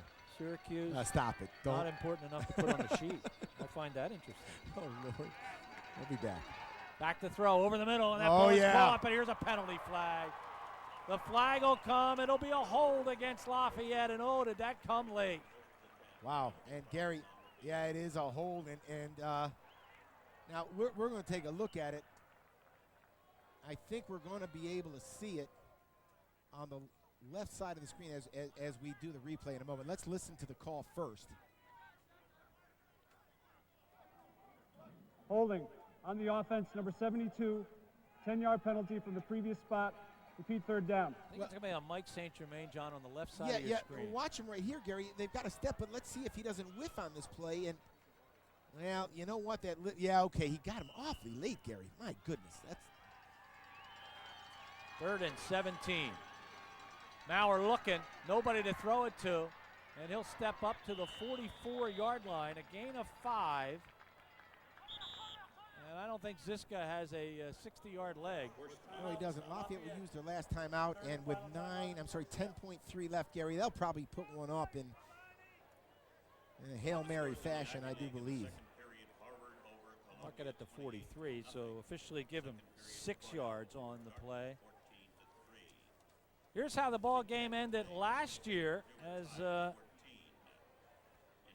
we had a big block of a field goal. Lafayette tried to tie it up. It was 22-19 at this point. Yeah, and that ball was deflected. Gilletly came up the middle, Gary. Watch him right here. I'm sorry, came from the left side, actually a tackle area. Got a left hand on the football, and Lafayette was that close to forcing that thing in overtime. You know, we've talked about Dick Biddle's success against Lafayette, but the games have not been blowouts. I mean, the games are always competitive. Colgate just seems to have Lafayette's number. This would be a huge win, and I think if they had their choice of taking one win or another, it'd be this one today. Well, Lafayette needs about 11 yards. It's a long 11 on this play. If they can get an 11-yard pickup, John, and get it out of bounds, there's a chance. There's a chance for the field goal attempt by Rick Ziska. And what you don't. His longest, John, 45 yards. Yeah, and what you don't want to do, Gary, is leave Colgate a chance to throw one up in the air long. Now we're back. Now he's going to lob one up top for Joe Ort.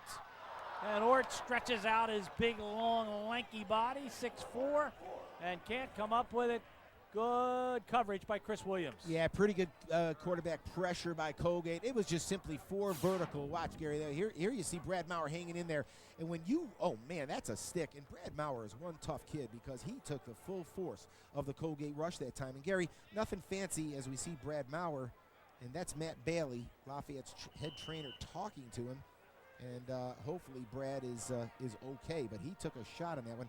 Nothing fancy, Gary. 4 verticals. Brad Maurer knew he was going to get hit. Sprint halftime report coming up right after this play. 4.3 seconds on the clock. See if Colgate wants to Hail Mary it. Lafayette's secondary is set up on Bushkill Street, so there's not a whole lot of room deep. Saraceno back. Saraceno elusive. Saraceno is going down. Another sack by the Lafayette defense. Witherspoon comes in to make the tackle. As that will do it, the first half is in the books. A defensive struggle. Lafayette 7, Colgate 3. The only touchdown, Brad Maurer to Dave Nelson for 9 yards. We'll be back with the Sprint halftime report.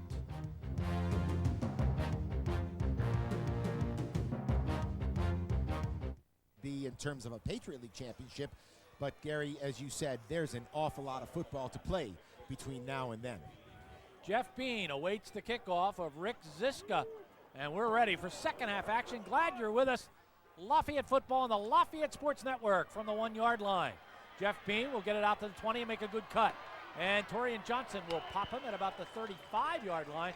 Good field position for the Raiders to start the second half. Romans and Torian Johnson there to make the stop.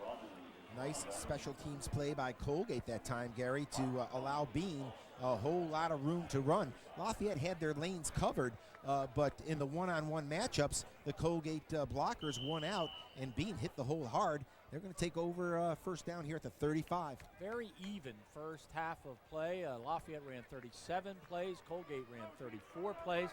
They both rushed the ball 21 times. Lafayette threw the ball 3 more times than Colgate did. First and 10 from the 35.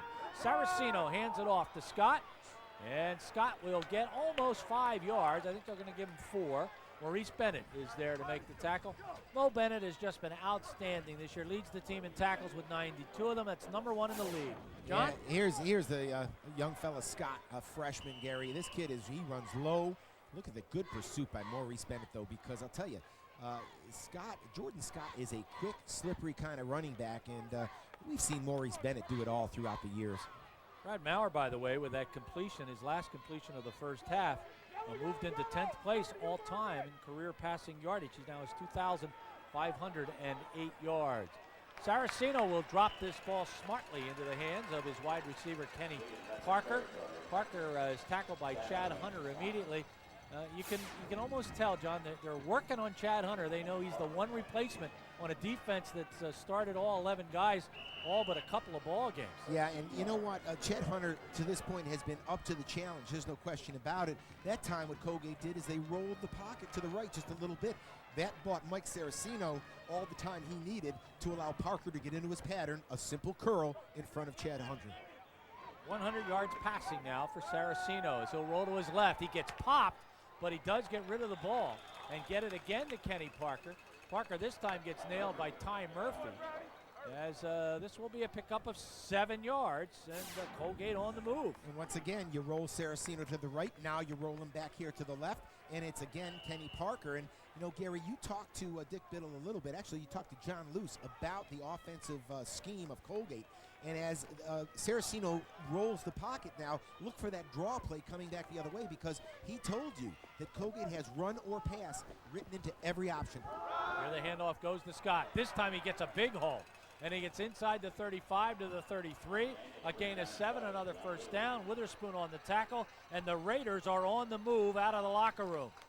Yeah, and here's that counter play that we talk about. Now you watch. You're going to watch Saraceno turn and roll, begin to roll this way, and sometimes he'll keep that ball and continue to roll. But look at the hole on the trap that opens up, and if not for Deion Witherspoon on an ankle, that play might have gone for much more. So the Raiders now with 2 first downs on their initial drive. First and 10 from the Lafayette 33-yard line. Spread formation, wide splits. Saraceno back, fires over the middle of the man. What? Fumble on the play. And they're going to say an incomplete pass. It looked like a good catch that time by Dave Morgan. And then he got popped by Kazmarowski. And I want to see this again. This may very well have been a fumble. Yeah, Kazmarowski brought it all. He brought the whole load. Watch this. Boom. That's a catch, John. Well, yeah, but you know what, Gary? Watch his left foot. And I think the call was he had 1 foot down. lots of times they'll say the other foot's got a hit. Not sure about that one. All right, 2nd and 10 from the 33-yard line. This time under center is Saraceno. Draw. And they give the ball to Scott, and he'll get good yardage up to about the 26, 27-yard line. Deion Witherspoon with the tackle. Let's go back to that pass play again. Now watch his right foot, Gary. He goes up. His right foot is down, but his left is not. And the ball comes out, so I'm not sure. I know in pro football they usually have to have that second foot down. We'll have to check on that one. Either way, it was a great stick by Kazmarowski, but a nice draw play, and Scott gets very nearly 6 yards. 3rd and 4 from the 27-yard line. Saraceno back, looking, firing, incomplete pass. Good coverage by Kazmarowski as he came up on the football and kept the tight end, Jeff Brown, from catching it. Yeah, interesting, Gary, because this time they go away from Chad Hunter and they start to pick on Brian Kazmarowski a little bit. And Brian has been out with an injury. He's seeing his first significant action in quite some time, but he is up to the challenge as well. Now it's a 4th down and 4. Looks like Colgate is going to go for it. Second time today, they're 0 for 1 in 4th down conversions today. On the season, they came in at 50%.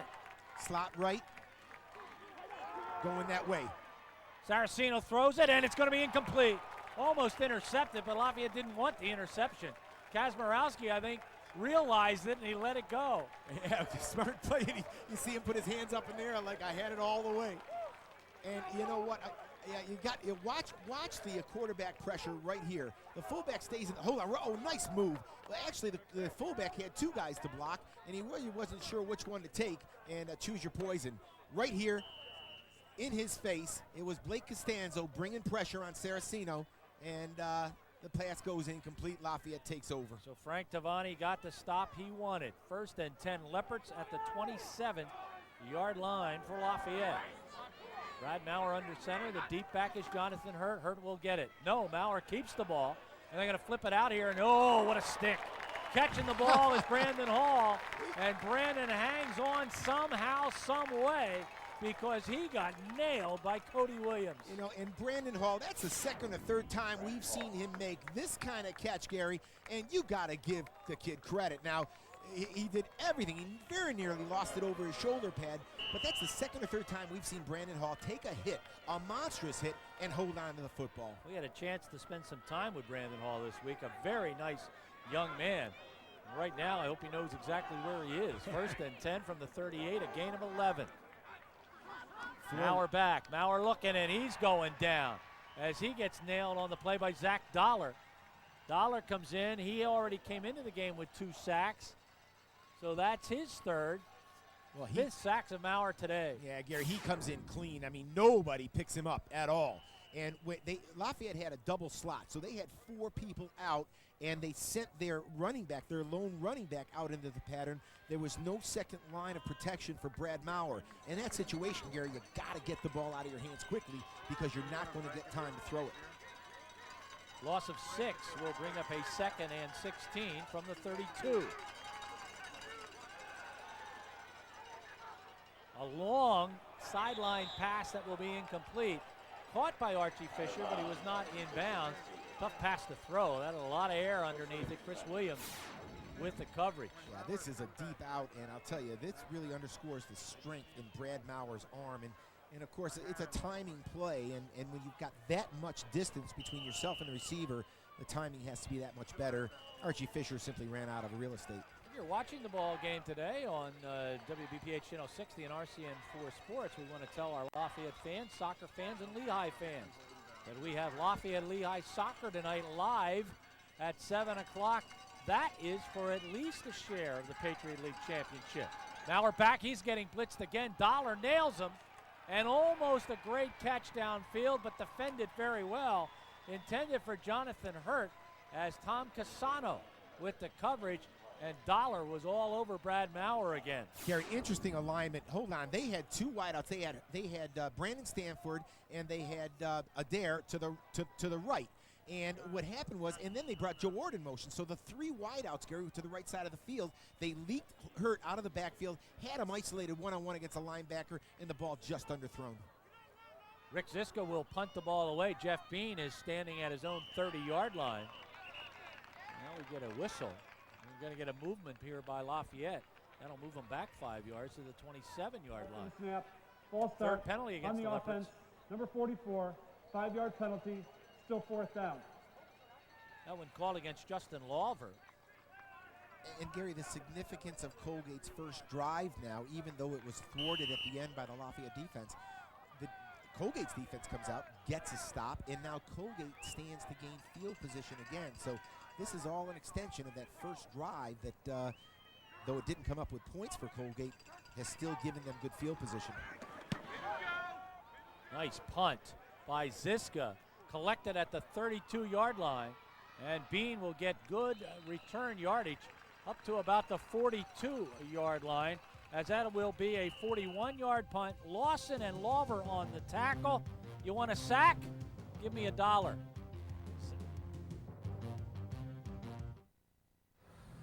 Hey, I'll take one of those chickens. Sure. Which one? Claims this is his last.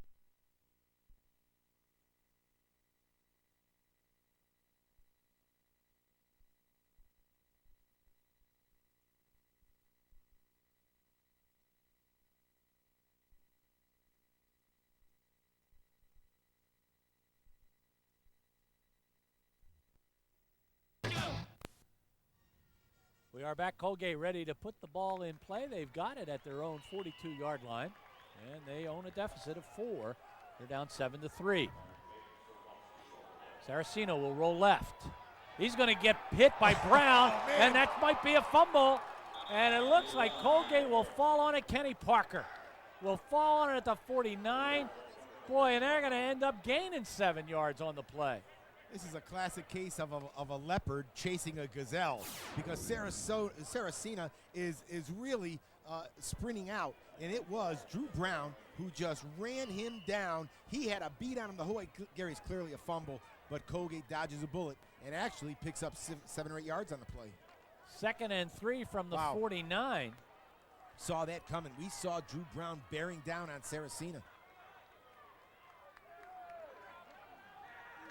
Give the ball to Scott. Jordan Scott cuts it to the outside and gets some good yardage before he gets run out of bounds, as he'll take it into Lafayette territory. The 43, Ty Murphy there to make the tackle. A gain of 8 and first down, number 10 for the Raiders. Gary, Jordan Scott is so patient. He runs with the as an experienced back would run, and his demeanor and his style of running the football really belie his youth. He's only a freshman, and there's no secret why he has had a 4-week run as the Patriot League Rookie of the Week and leads the league in rushing yardage.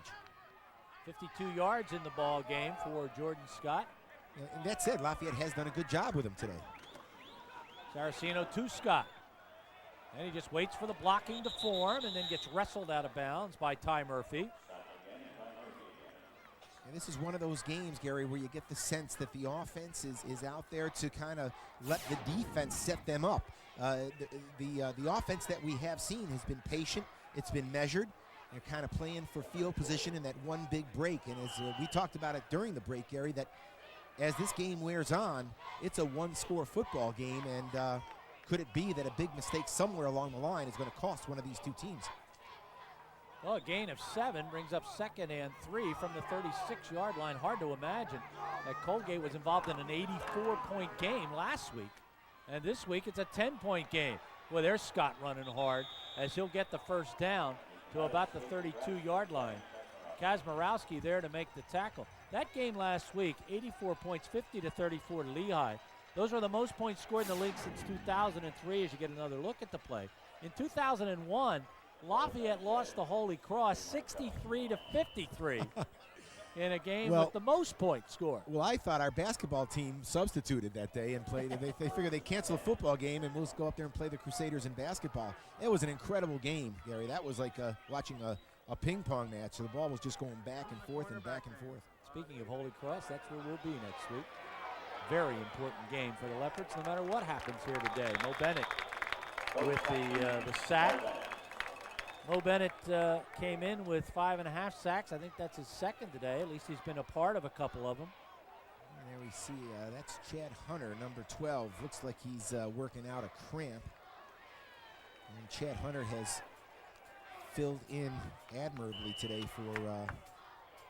There you get a look at his substitute, Jeriah Cohen. So now we're 3 deep because Hunter had filled in for Larry Johnson, and now Jeriah Cohen is filling in for Hunter. Loss of 1 on the play brings up 2nd and 11 from the 32. See if they don't go after young Mr. Cohen. They're coming right now. And is that going to be a catch? It is going to be a good catch by Dwayne Long, as he made a nice grab. Costanza was all over him on that play. And yet the pass was so perfectly thrown, it was hard not to catch it. Yeah, there's just nothing that Blake could do. And Dwayne Long goes down for that football, catches it on the ground in a sliding position.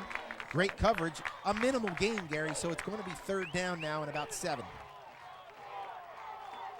Picked up just about 4 yards on the play to the 28.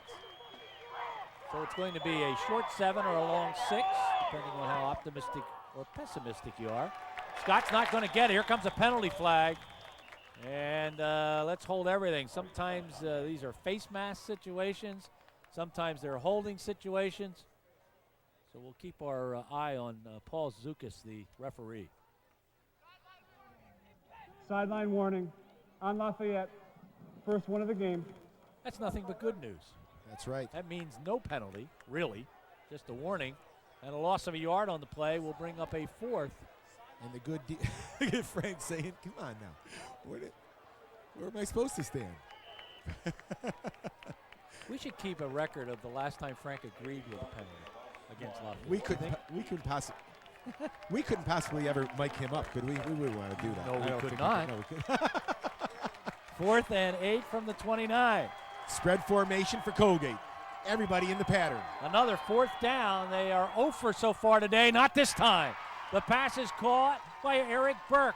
As the sophomore went up high to get it, they worked on Jeriah Cohen. And Burke with the 1st down. Big catch. Gain of 16. Gary, our guys in the truck do a great job. Now, here he is right here. And watch the little turn in. But the thing to know is this. This ball is in the air. Stop it. Right now, and his head is hardly around, and the ball is gone. And it's almost indefensible when the timing is right on a deep pattern. Credit the offensive line and credit the timing between the passer and the wideout. Lafayette coming again. 1st and 10 from the 13. They give it to Scott, just trying to find somewhere to go. There's nowhere to go. He gets hung up by Drew Brown, by Laceno, as they just blocked that and stuffed that from the very, very beginning. Gary, that Lafayette defense right now is thinking one thing as we see them just win the battle along the line of scrimmage. That time it was just a brick wall by the Lafayette front 4. And Gary, that defensive front is thinking one thing right now. 3 keeps you in the lead. Keep Colgate out of the end zone and you keep momentum. 2nd and 10 from the 13 passing situation for Saraceno. 2-step drop and he'll fire. And he'll hit his receiver, and is it a touchdown? No, nobody put their hands up. They'll mark the ball down at the 1-yard line. Dwayne Long on a slant pattern will get a 1st down. It'll be 1st and goal to go from the 1. Interesting, Gary, because there is nobody around Dwayne Long. He had the cornerback beaten on a quick slant. And let's see where his knee touches. It's down right there. A good call. A good call. His knee comes down right before the ball breaks the plane. And credit Trey Martell for running him down just before the goal line. That said, man, Gary, 1st down and about 6 inches. Colgate trying to get their 2nd lead of the afternoon. Turn around, give it to Scott. Scott can't get in. He gets stuffed. And in fact, may have actually lost about a half a yard on the play. He did. And it looks like Marvin Snipes getting up. Martell and Bo Bennett. That's a prideful defensive unit right down there now, Gary. Now watch Mo Bennett right here in the middle of your screen. Now he's just going to get underneath. In football, low man win. He goes under, but look at those guys. Who's down low? Maurice Bennett, 54. is Stovall. Stovall. And Gary, the Lafayette defense comes up big one time. They lost a half a yard, back to the 1. 2nd and goal to go. Saraceno rolling, he wants to go. And he'll get nailed on the play. Blake Costanzo with the sack. He'll put Saraceno down. Back at about the 7-yard line, a loss of 6. Lafayette's defense comes up big 2 times. Now watch this, Gary. They react. Look at the linebackers. Look at the speed. And they've got Saraceno. Hold on. They've got him corralled right here. There's nowhere to go. That's with the speed and the experience. Give credit to Saraceno, Gary, because you know what? They can't come away empty, and he did not throw that ball up for grabs. There is nowhere to go. The Lafayette defense comes up big time. Watch out where number 19 goes. He's going to be on the slot at the bottom of your screen.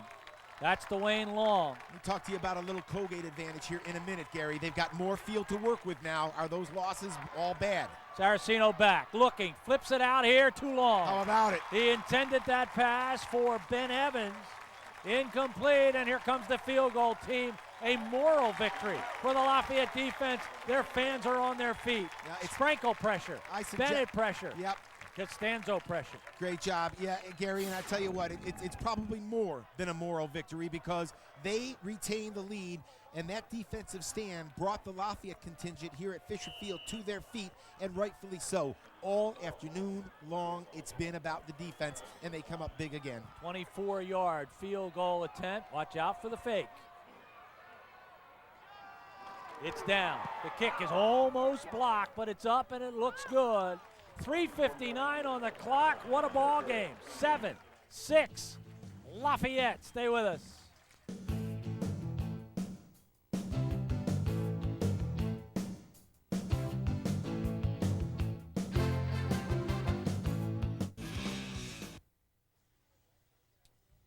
There you get a look at the crowd. What a gorgeous, gorgeous afternoon on a November 5th day as they're wearing short sleeve shirts. And John, we may be cool, but it's pretty hot down there on the field. Yeah, especially for Mike Saraceno. And the Lafayette defense, Gary, is playing with such pride. And the defensive pressure brought on him by that defensive front. I mean, you should have seen, and we don't have a picture of it, but John Luce's reaction. He's the defensive coordinator. He has built this defensive unit, and they have showed up big time today. Larry Johnson breaks free, and he'll get out to about the 32 or 33-yard line. Out of town scores. Brought to you by Easton Coach, the Lafayette Leopards' choice for top quality. Lehigh now over Georgetown, 22-7 at the half. Bucknell and Fordham are tied at 7-7 at the half.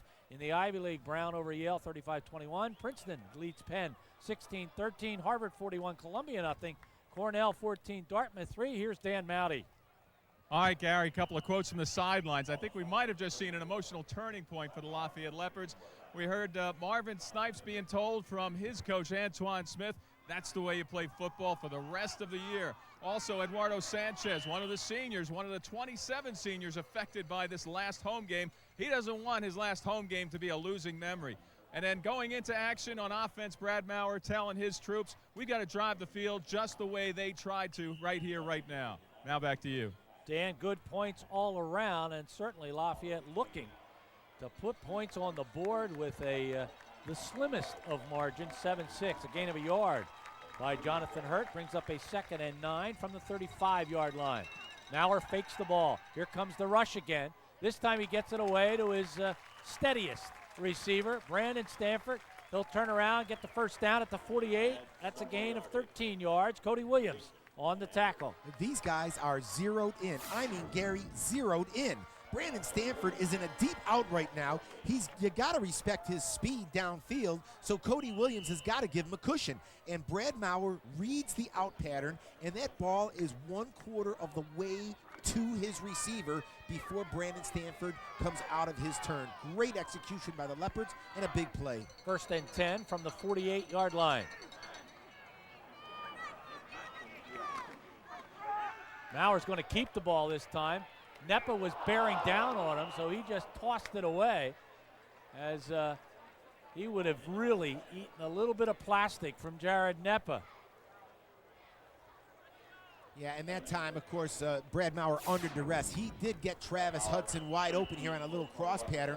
They came up, and, it was a misread. Now, you did have the safety. That was number 12, Andrew Moore, rotating over. But if Brad Maurer not been running for his life, he may have been able to deliver the ball deep. Yeah, that was all about Jared Neppa. Bearing down on Brad Maurer. 2nd and 10 from the 48. Stanford will readjust. Maurer back to throw. This time the protection starts to break down, and he cuts up the middle. He'll cut to the outside and cut back to the outside. He'll get a first down for Lafayette in Colgate territory. Brad Maurer starting to look like the legs of Brad Maurer of old. Yeah. Chris Williams with a tackle. Gary, and the timing couldn't be better because we said at the outset that how important this game was. Downfield, watch Archie Fisher, number 4, as this play develops. Never give up on the play. And when you've got a quarterback like Brad Maurer, who is so great with his feet, boom, right there. Archie Fisher seals the edge and gives Brad Maurer room to get the first down. Nice call there by our partner, and you've neglected him today, Gary. I will introduce them in a moment. 1st and 10 from the 37 on the 15-yard gain by Brad Maurer. Give it to Jonathan Hurt. Hurt will twist and turn and bang and twist and get to the 31. That's a gain of 6 yards. 2nd and 4. Tackle made on the play by Moore and Bean. And the credit that needs to be given is to Paul Plattenberg and Brian Ludroff, helping us out with our numbers and our spotting this afternoon. Watch the pounding by Jonathan Hurt right here, Gary. And you always hold your breath a little bit when he gets spun around like that because the first contact never seems to take him down. He's always fighting for those extra yardage. And if you can get him straightened up, he has been prone to fumbling the football. But, Gary, he's done a great job today. His yards have come hard-earned, and they've come at the best possible times. Minute and a half to go in the third quarter. Pump and fake to Joe Ort. Got it. It's going to be knocked down. A great defensive play by the safety. Coming over was Jeff Bean from his strong safety position. Ort had just gotten a step on Cody Williams. Ort, of course, is 6'4", and he had the height, but the strong safety doing his job. Well, he had the height, Gary, and he had the one-on-one matchup until the safety Bean came over and broke that play up. It was a ball that probably hung up just a little too long. Big 3rd and 4 for Lafayette from the 31-yard line. Trips to the top of your screen. Quarterback draw. No. Maurer has it knocked down. Good defensive play by Chris Williams. He was looking for Jonathan Hurt. Yeah, and it was just great pressure that time by Chris Williams off the edge. It comes on a safety blitz, and he wasn't going to get there, so he gets his arms up. And, he did have Jonathan Hurt, did Brad Maurer, out in the flat. Would have gone for a first down, so credit Chris Williams with a huge breakup. They're going to go for it here, Gary. They're 0 for 1 today on 4th downs. During the season, they are 8 for 19. Counting today's 0 for 1. All day long, the running back out of the backfield has been there. They send everybody. And looking for a flag. Joe Ort said he was hung up. And no penalty flag is called. And Ort can't believe he can't find a yellow hanky. Well, Joe Ort never got into the pattern, Gary. He started coming across the field. Now you're going to watch him right here. Now watch him come across. And what he's saying is, as he comes this way, his path is impeded right here. And the pass is going to go right to here. But Joe Ort never got there. And the ball is in the air right here. So, I think that's one that the striped shirters let get away from them. When you look at the striped shirters in the screen there, none of them were looking in that direction. That's a great play by our guys in the truck. They had all 22 guys on the screen on the replay, and the ball clearly out of Brad Maurer's hands, and Joe Ort in the pattern just never was allowed to get to the football. Tim Kafer, a replay guy, just picked up his flag. No call. They give the ball to Scott. Now the Leopard defense again has to stop Colgate. Colgate with a field goal in this half, the only points, as Witherspoon and Bennett in on the tackle, and those are the guys in the black and white stripes today. It's not so sure that they wanted to that stimulus to put their name up in the air. Bad time to get up on the marquee. Those poor guys. They're like cornerbacks and referees, They're out in front of everything. Good or bad, there's no in-between with those guys. They do their jobs best if nobody knows about it. Well, we know about them now. 2nd and 7 from the 34. Rolling, looking. Saraceno will get rid of this one because he was getting buried by Steve McFarland. Luke Shade, sophomore from Jersey City, comes up with a sideline catch. And look at the quarterback pressure again. Good defensive coverage in the secondary. And big number 55 that time is Stephen McFarland. We've called his name a couple of times, Gary. Some of these young players for Lafayette stepping up big as the season wears on. The football season anymore is a game of attrition. You know that injuries are going to happen, and sometimes a team's depth is its most important quality. Big play, 3rd and 7. Showing blitz from the outside. And they're coming. Saraceno gets rid of it and short. And that was all because of the pressure. Exactly. Lafayette's Blake Costanzo was all over quarterback Saraceno. Witherspoon was in there. The pressure will force the incomplete pass. Yeah, you're right, Gary, because the receiver was wide open. He was open because of the blitz. When the linebackers come like that, you're going to play a cat and mouse game. If Saraceno could have gotten rid of it any cleaner, the play might have gone for big yardage, but that's what the blitz is designed to do. Disrupt the timing between the quarterback and the receiver. It did just that on that possession. Jason Sutton with his 4th punt of the day, his first of the second half. Brandon Stanford standing back at his 28. Sutton is averaging 39 yards per punt, but boy, does he get hang time. Stanford will take it at the 30-yard line. They'll juke in, juke out, juke over, juke around, juke down at the 36-yard line. Well, they had him juke boxed in that time. And Brandon Stanford, despite his best efforts, watch this. He going there, boom. And how do his knees stay in place? I mean, you know what? He has no ACLs or MCLs. It's just all whatever. I mean, it's unbelievable how that kid can move around. Isn't it great to be young? Maurice Bennett now with his 10 tackles, has 102 for the season. That's the 3rd straight year Mo Bennett has had more than 100 tackles in a season. 2003, 108. Last year, 119. And now with 102. No wonder he's up for so many postseason awards. 1st and 10 from the 36-yard line. Hurt Watch has out. the ball and plenty of running room. Jonathan Hurt barrels into Colgate territory to the 49. A gain of 15. Jeff Bean on the tackle. Tell you, Ryan Nace, number 65, watch how quickly he kicks out right here. This is what a guard has got to do, Gary. Watch how fast. And now stop it. Right here, look at Jonathan Hurt. Watch the patience. He allows these guys to get into their blocking scheme. Nace not only threw one block, Gary, he got off that one, threw a second block, and Jonathan Hurt with a big, big gainer to end the 3rd quarter. And the 3rd period comes to an end with Lafayette up by 1-7-6. And oh, have the linebackers made it a somewhat miserable day for Mr. Saraceno. Witherspoon, Costanzo, Leone, Labach, Mowdy. We'll be back. The Patriot 8480. The Leopards will start the 4th quarter, 1st and 10 in Colgate territory at the 48-yard line. Hanging on to a 7-6 lead. Now we're back. Brandon Stanford, he'll catch it. He just doesn't want to run out of bounds as he'll keep the clock running at about the 44-yard line. Cody Williams is there to make the tackle. They'll pick up 4 yards on the play. When we look at some bad news in a maroon jersey, that's Larry Johnson icing his previously injured ankle, Gary, and he did it on that kickoff return when he almost broke it. You saw him come off the field gingerly favoring that ankle, and Larry Johnson will not return. So if Lafayette is to return another kickoff, it will be freshman Sean Adair most likely. 2nd and 6. Spread formation, 4 in the pattern. Watch the tight end in the seam. No.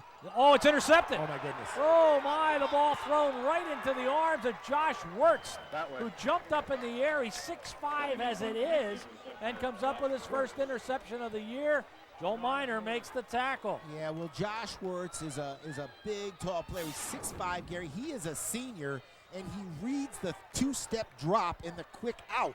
He knows he can't get to Brad Maurer, so he simply puts his big arms up in the air, and he comes down with a big interception. And Colgate now in Lafayette territory early in the 4th quarter. Lafayette's 4th turnover of the day, 3 fumbles and an interception, and they still have the lead. 1st and 10, Colgate from the Lafayette 49-yard line. And once again, the defense on the field giving up the short field to its opponent. And here we had movement by Colgate along the line of scrimmage. Big number 77, Jeremy Wurst. That's Josh's brother. Maybe his twin, actually. 5-yard penalty, still 1st down. As he got rolling a little early. Well, this is turning into a worst-case scenario for the Leopards, if you will, and you saw him just begin to pull a little quickly, and that was one of those off-tackle kind of plays, and the guards got to get out there in a hurry. Both those young men from Milford, New Jersey, Delaware Valley, and both seniors. Oh, nice cut back by Scott. Will get the ball back into Lafayette territory as he'll get the penalty back, plus maybe a yard, as we'll see where the officials will mark it. We're going to call it 2nd and 10. Here's Dan Mowdy. All right, Gary, just talked to Matt Bailey, the head trainer for the Lafayette Leopards, to get an injury update. Larry Johnson injuring that ankle once again on a nice return. In fact, he was talking it over with Ty Murphy and said, you know, if I had that burst, I might have gone a little bit longer. Also, the backup to Larry Johnson at cornerback, Chad Hunter, seems to be cramping up a little too much. Expect to see Jariah Cohen, the junior, at that spot. Now back to you. Sometimes you pay the price, John, when you don't catch the football. J.J. Bennett went up high to receive that pass, and then Snipes with pressure and Costanzo with pressure here. Yeah, and again, Saraceno under all kinds of pressure. That's Costanzo and Witherspoon, as you said. But, you know, Gary, the ball's delivered high, and this is not a game for the faint of heart. You got to send a message every time down that you can't let those receivers get too comfortable running free in that secondary, and that's just part of the game. 3rd and 10. Saraceno back, looking, firing, incomplete. Here comes a penalty flag. Oh, my. That's going to be pass interference against the Leopards. It'll be a 1st down for the Raiders. Now, that is a bad sign for the Colgate contingent because that's big number 77, Jeremy Wurst, and we just got done talking about his impact on this football game. Well, it's going to be a big impact here. Frank Devani saying the pass was tipped, but he's not getting any kind of audience. And there you see Frank pleading his case, and I think it is tipped. I mean, Frank was right there on the field. Now, the referees will talk about this, Gary. That's something that maybe another official could have seen. And if the ball is tipped, there is no pass interference. That's a live ball, and it's a live play. I think. Let's listen. Pass interference on the defense. It's a spot foul, automatic 1st down. The automatic 1st down is the killer.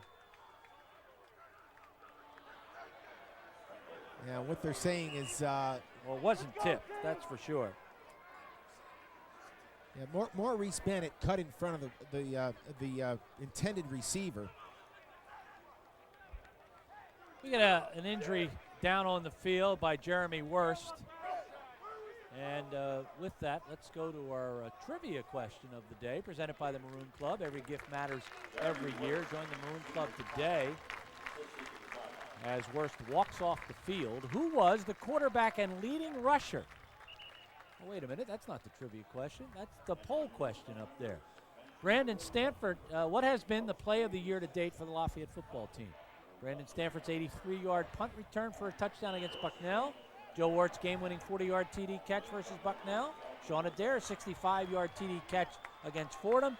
Or Brandon Stanford's 4-yard TD catch against Richmond. Well, there you see the numbers. It was Brandon Stanford's catch. They hand the ball off to Jordan Scott, who cuts to the outside. He's going to get big yardage. Scott's going to get down inside the 20-yard line. Tackled by Maurice Bennett. And Gary, again, the patience and the vision of this young running back. Now watch. On the draw, on the trap. Now watch. Right here, he stops, and he allows his big lineman. Big number 65 was Mark Muschel, who just stepped in front of his running back and allowed him that edge to the outside. Great patience and vision by the freshman tailback. His numbers now, Gary, starting to look more Jordan Scott-ish. Well, that was an 18-yard pickup.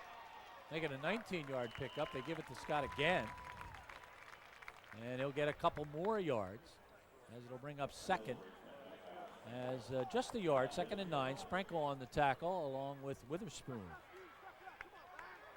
Once again, the poll winner was Brandon Stanford's punt return, 83 yards. Ort came in 2nd at 29%.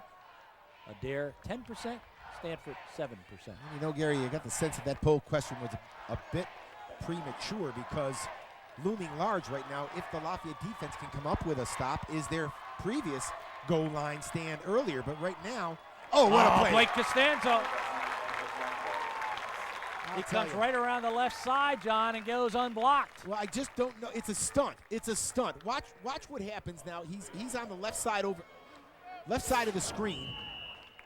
Oh yeah, this nobody accounts for him. Nobody accounts for him.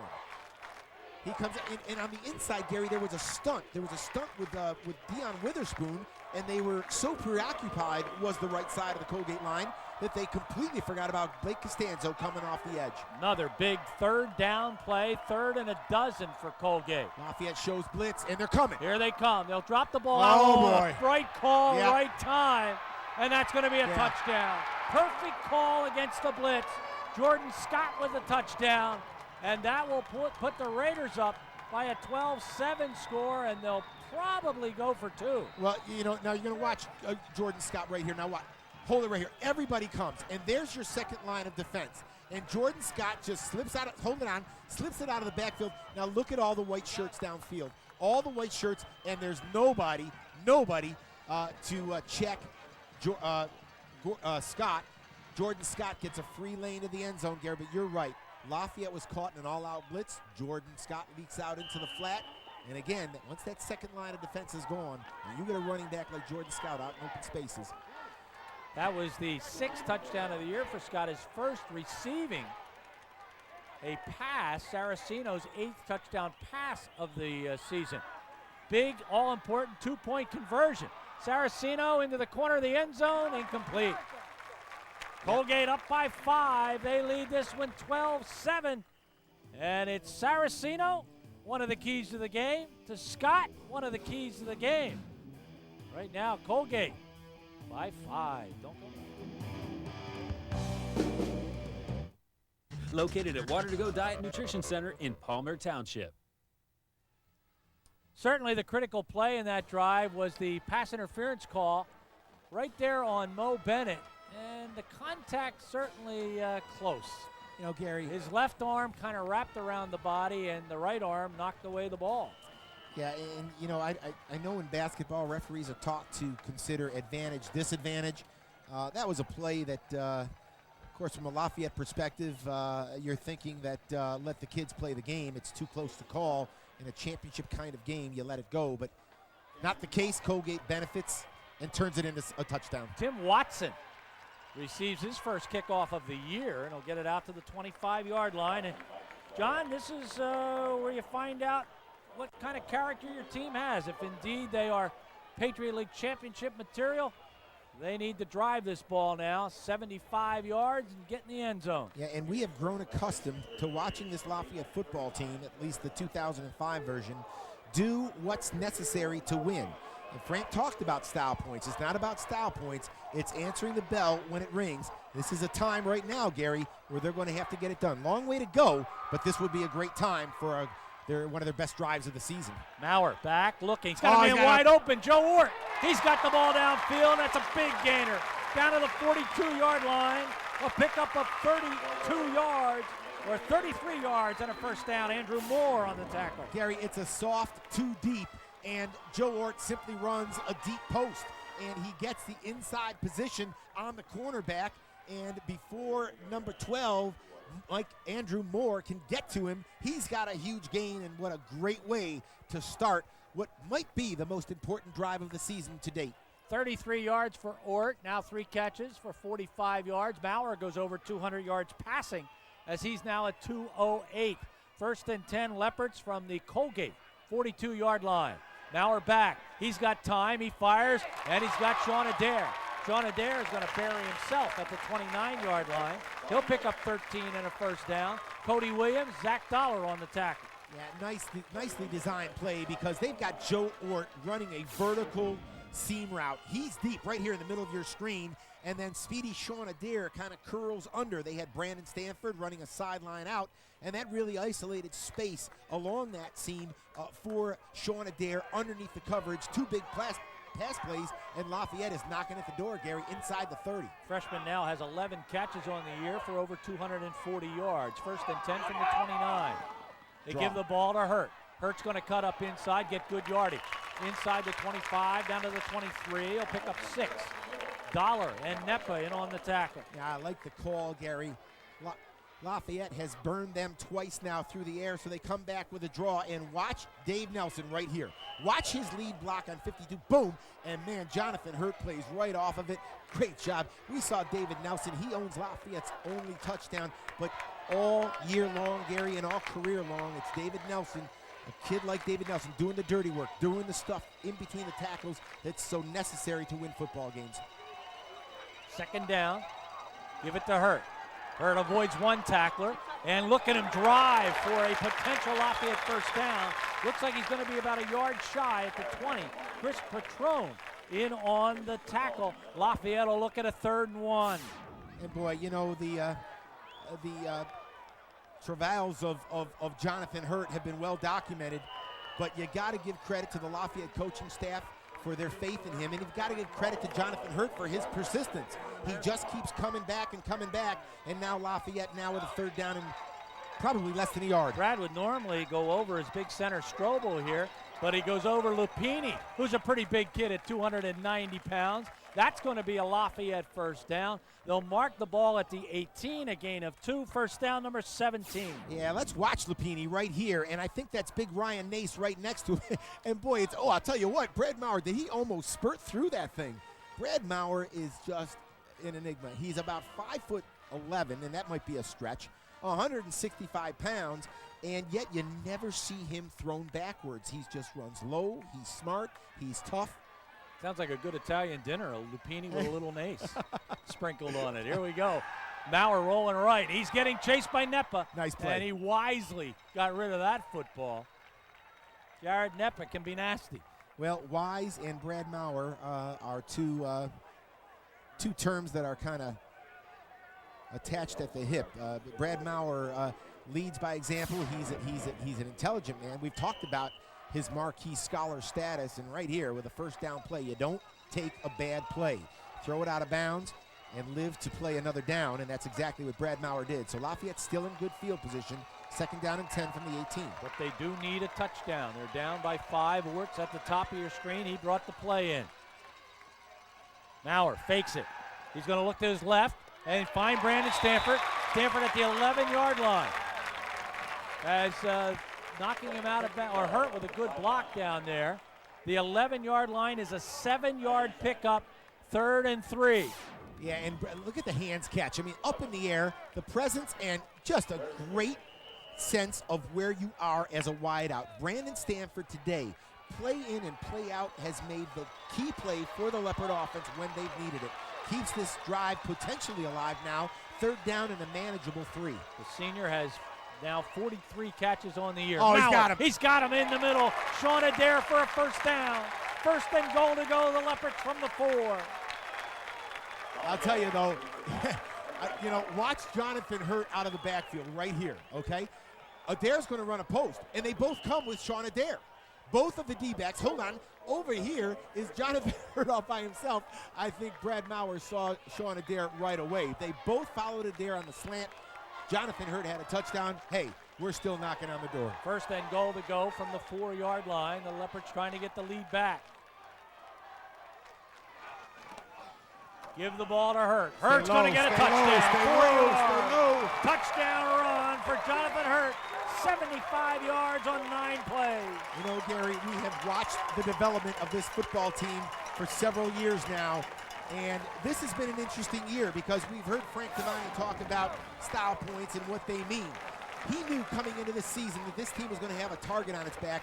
And while we can talk about has Lafayette played or have they not played their best football, you got to give some credit to their opponents. Everybody comes into the Lafayette game on a mission to knock off the defending champions. So before we get too critical of style points and how Lafayette is winning, let's not forget this is still the only undefeated team in the Patriot League to this point. 75 yards in 9 plays, 3 minutes and 22. They'll go for 2, being up by only 1. Maurer looking, firing Ord. Oh, he separated himself. And there's flags. I think this is going to be against the gate, as it looked like they were kind of mauling Joe Ord a little bit in the end zone. It's almost like, Gary, he had defensive rebounding position in a basketball game. Joe Ort's about 6'3". It was a hold. He just would not allow the Colgate defenders to get behind him. Lafayette did what they had to do. They were down and they came back. Touchdown, Hurt. 2-point conversion. Ort, Hurt, Ort. We'll be back.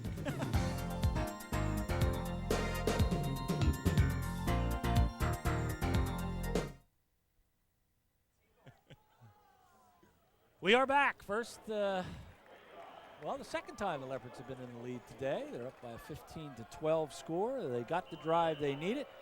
They'll count on their defense. Lehigh now over Georgetown 39-7, so they're putting that one away. Fordham over Bucknell 14-7.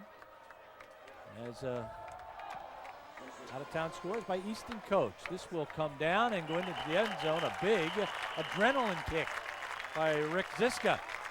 No question about it, Gary. And on the heels of that drive that spanned, what was it, Gary, 75 yards? 75 yards, and they only took 5 plays. 3 minutes and 22 seconds. Yeah, and so on the heels of that kind of drive, the thing you least want is a big return by your opponent. And Rich Ziska took quick care of that by kicking it into the end zone. Colgate now 80 yards away.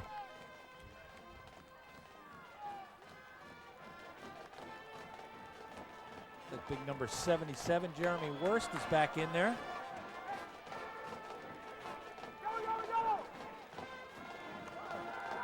Saraceno rolls right, looks, flips, has his man. Eric Burke with the catch, run out of bounds by Ty Murphy. Yeah, nice job that time. Eric Burke, Gary, just drove the D back, and that time I think it was Ty Murphy. He just drives him back. I don't know if we'll see it at the top of your screen, and then watch him come back to the football. A little bit of contact downfield, but then he comes back to the football. No way for Ty Murphy to get back between him and between the receiver and the football. Play goes for 13 yards. The team's piling up the offense now as Colgate with 288 yards total offense, Lafayette with 342. Lafayette needs to force a turnover here, Gary. It's the one thing that they've not done. They've had the one interception, but a turnover now would be huge. Kyle Sprinkle will put down Jordan Scott. Scott will get it to the 39-yard line, and that's a gain of 6, 2nd and 4. Again, that drive of Lafayette's kind of underscores what their whole season has been like, Gary. You know, the offense has spluttered inside the red zone throughout the game, and when they need it most, they seem to do just enough to win the football game. But again, they're coming up against an opponent today with a history of success against them, and you wonder if they can live on the edge or continue to live on the edge the way they have. Saraceno rolls to his left, fires it out here, and is that a fumble? Blake Costanzo picks it up, and they're going to say incomplete pass. Oh, they've come close twice today of separating a receiver from a caught ball. Both times they have been called incomplete passes. I don't think Frank agrees. Now let's take a look at it. Now here's the catch. 1 foot is down. 2 feet are down. Well, it's hard to tell when it came out. Yeah. Very, very close. Lawson with the hit. Adrian Lawson. You know, as much as we've talked about Lafayette in their penchant recently for turning the ball over, and Gary, they've not forced as many turnovers as you would think that a defense this talented would. They've done a good job of keeping opponents out of the end zone, but forcing a big turnover here would be huge. They came in with 15 turnovers. That's interference. That's Lafayette with it. Here comes a penalty. Yeah, no, it was interference, Gary. The referee could not get his flag out of his pocket, believe it or not. But there was clearly contact before the interception, so this is going to be a Colgate first down. And Frank Tavani is going to be beside himself. You know, the crowd got all excited because I think they saw the interference, but then they never saw a flag, and they thought this one was going to go Lafayette's way. It will not. Yeah, and the reason the flag came in late is because the side judge it got stuck in his pocket, and you'll see it right there. There was contact, and it was a little bit more emphatic than that. Pass interference on the defense, number 43, spot foul, automatic first down. Yeah, and Gary, the angle we got on it actually showed the tail end of the play. There was actually more contact than that just beforehand. So that is one that the referees do get right, and Colgate retains possession. They'll get a first down out of it. Ends up being an 8-yard penalty to the 47-yard line. 1st and 10 for the Raiders. Give it to Scott, and he'll go down inside Lafayette territory as he'll pick up 4. Adrian Lawson on the tackle. Clock now moves under 7 minutes. Colgate sustaining this drive with the help of that pass interference penalty, but Gary, their offense has dodged the bullet a couple of times, putting it on the floor. Again, Lafayette's defense has been out there a whole long time, but they want to support their offense now. Their offense came through big time. Now it's time for the defense to step up again. Scott looking to go over 100 yards rushing for the 5th time this year. Blitz. He gets it, and he'll go over 100 yards rushing with that run, as he'll pick up decent yardage, about 4 yards, and it's going to bring up a 3rd and 2. Sprinkle on the tackle. Yeah, nice reaction by Big Kyle Sprinkle, and you see on the trap play, Sprinkle was in contain and moved laterally across the line of scrimmage that time to prevent the first down. Having said that, it's 3rd down, and with a running back like Jordan Scott, 1.5 yards seems very doable. And you might watch the legs, too, of Saraceno. Pretty good, quick quarterback with good legs, and quarterback draw not out of the question here. Lafayette looks like they want to stuff. They give it to the big fullback up the gut, and that's going to be good enough for a first down. Yeah, that big offensive front from Colgate simply moved the pile, and I think you'll see big 77 get up off the bottom. That's Jeremy Wirtz. I do believe he's in there again. They gave it to Ben Evans. And Evans, who has 108 yards rushing this year. I think that's Evans' first carry today. And Paul Plattenberg helps me out again. That was Ryan Hall, 75. 77 is Wirtz. He's not in there. Ryan Hall is his replacement on the O-line and really pushed the pile to give Colgate a first down. Saraceno rolls. He looks. He's going to tuck. And he'll go out of bounds at the 39-yard line. He'll gain 3. Tackled or forced out of bounds by Trey Martell. Yeah, Lafayette strung the play out, but the speed of Saraceno did get him 3 or 4 yards on the play. So Colgate stops the clock going out of bounds. I think over 5 it will start up again once the whistle blows. So time becomes somewhat of a factor, Gary, especially should Colgate put up a touchdown here. Clock stop, 5:37. A 2-point conversion by Lafayette looks huge. A field goal would just tie this ball game up. And Colgate moving dangerously close to field goal range. They give it to Scott. He fumbled the football. And who has the ball? Lafayette says they have it. Oh, my, what a huge turnover. You got the sense, Gary, that the law of averages was going to work in your favor. Blake Costanzo. I think Witherspoon has it. Witherspoon came up with it. Watch Blake Costanzo from the left side of your screen, if we can see it, come in right from here. And we're thinking maybe Trey Martell with a recovery. Oh, yeah, and Blake Costanzo's arm just gets on it. There's Witherspoon. There's Trey Martell. Yeah, it was Martell. Yeah, it was Martell. The ball bounced right up to him. And I got to tell you, it was the law of averages, Gary. Lafayette had done its share of turning the ball over, and for a defense as talented as Lafayette's, just didn't seem to be creating as many as Frank Tavani and the Lafayette followers thought they might. They got a big one right there. Second fumble turnover of the day. They give it to Hurt. He gets 5. Yeah, and notice both hands on the football. Both hands on the football, covering that thing up, running low. And you like to think, Gary, that the faith that this coaching staff has shown in these kids, in particular, the faith that Frank Tavani has shown in Jonathan Hurt is paying off. Hold on to the football. Keep giving it to the kid. He's doing a whale of a job so far today. Keep the clock running. Under 5 minutes to go. 2nd and 5 from the 40.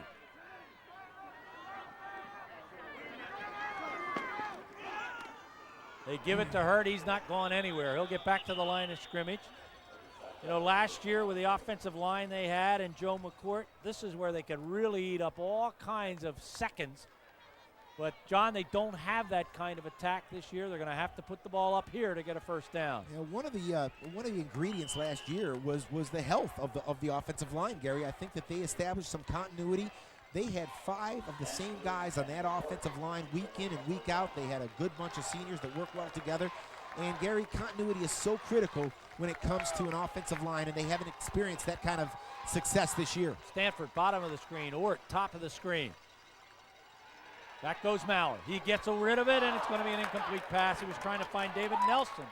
Clock stop with 4:03, and the Leopards will have to punt it away. Yeah, this is a proud football program in Colgate, Gary. And there you see now, you think going deep. Hold on, you think he's got his sights set on Brandon Stanford, who's going to come back. But all game long, this has been open.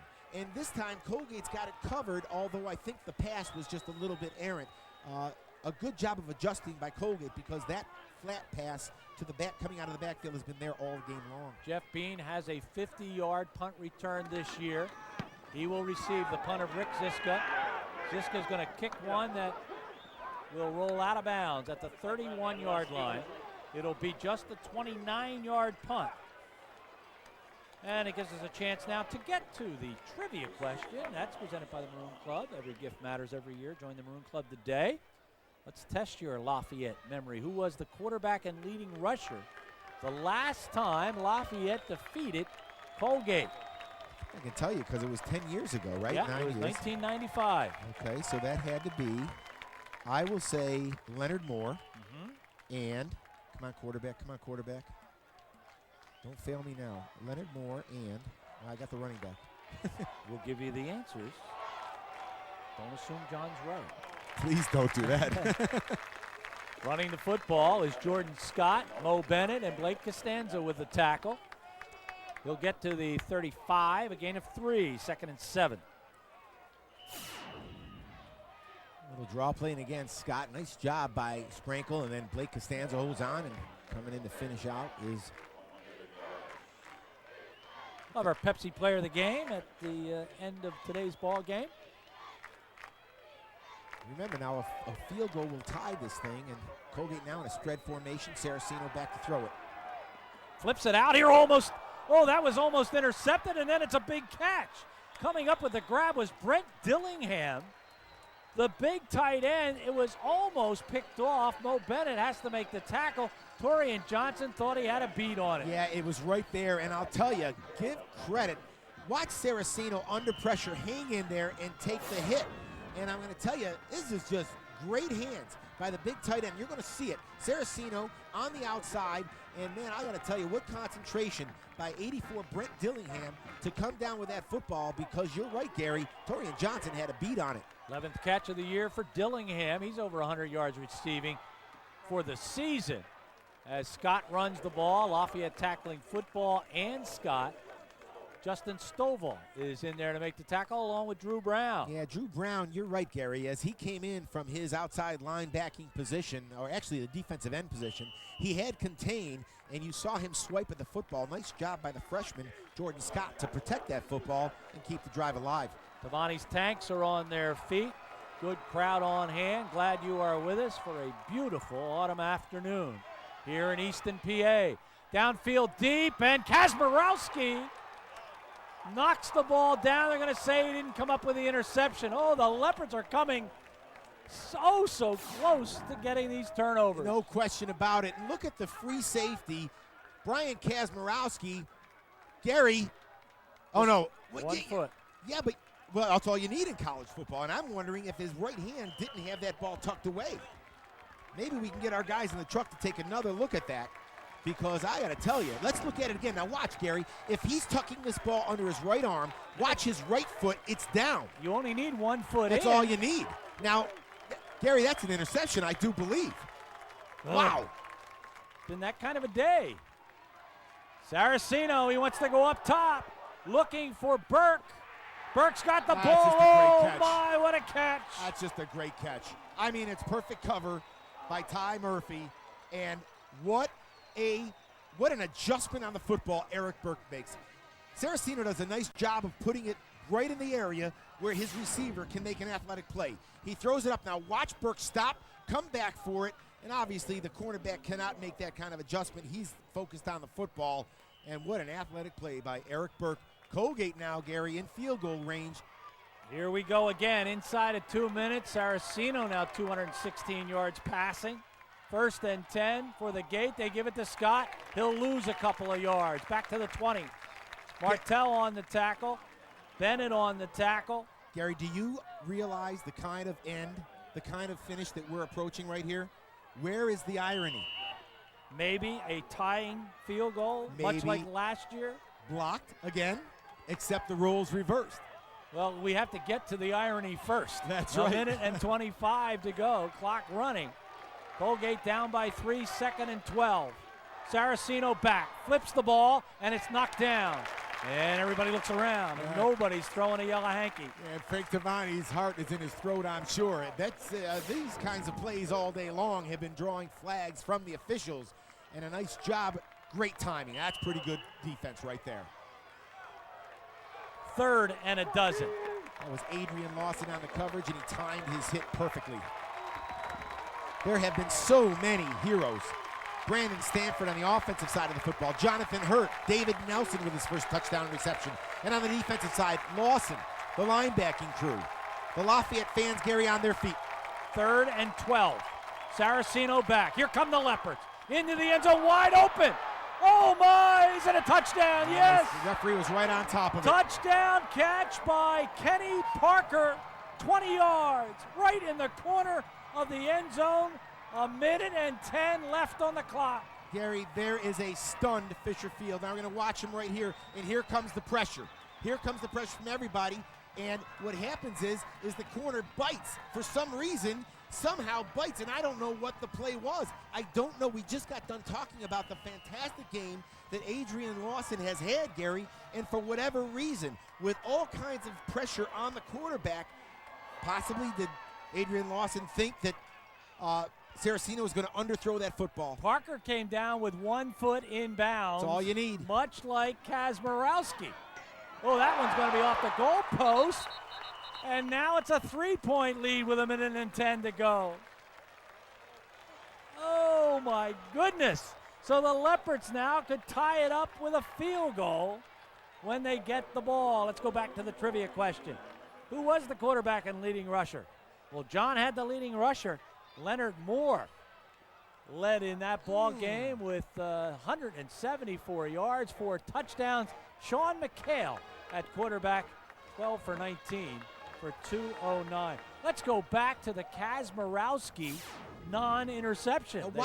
Watch his right hand, Gary, and the reason I believe he has this ball secured is because when he rolled over, that ball was tucked. And from the time he grabbed that football, you know, the reason why Kazmarowski may not have objected or protested too much is because he probably wasn't sure whether his foot was down. I think had he known his foot was down, he knew he had possession, that would have been an interception. I'm telling you, the brakes are beating the boys today. Parker with his 5th touchdown catch of the year. That's the 9th touchdown throw of the year by Saraceno. The drive, 68 yards in 8 plays, 2 minutes and 45 seconds. The Leopards have 1:10 and all 3 timeouts left. And we saw what they did on the last drive, and there's something about Brad Maurer that suggests just don't go away too soon. And you saw Rick Ziska warming up the right leg. He had a chance to tie it last year, and it was blocked. Short kick. The sun has come out for whom? That's Tim Watson. Watson will go down at the 28-yard line. 1:03 to go. Ryan Keller with the tackle. Rick Ziska's longest field goal this year, 45 yards. Now, Gary, the quandary for the Colgate defense is this. 3 points is going to tie it up, so you can't play too softly. It's not as if Lafayette needs a touchdown. So you've got to play your standard defense. Lafayette can run its standard offense. All 3 timeouts to work with. Plenty of time. Have to be successful on first down.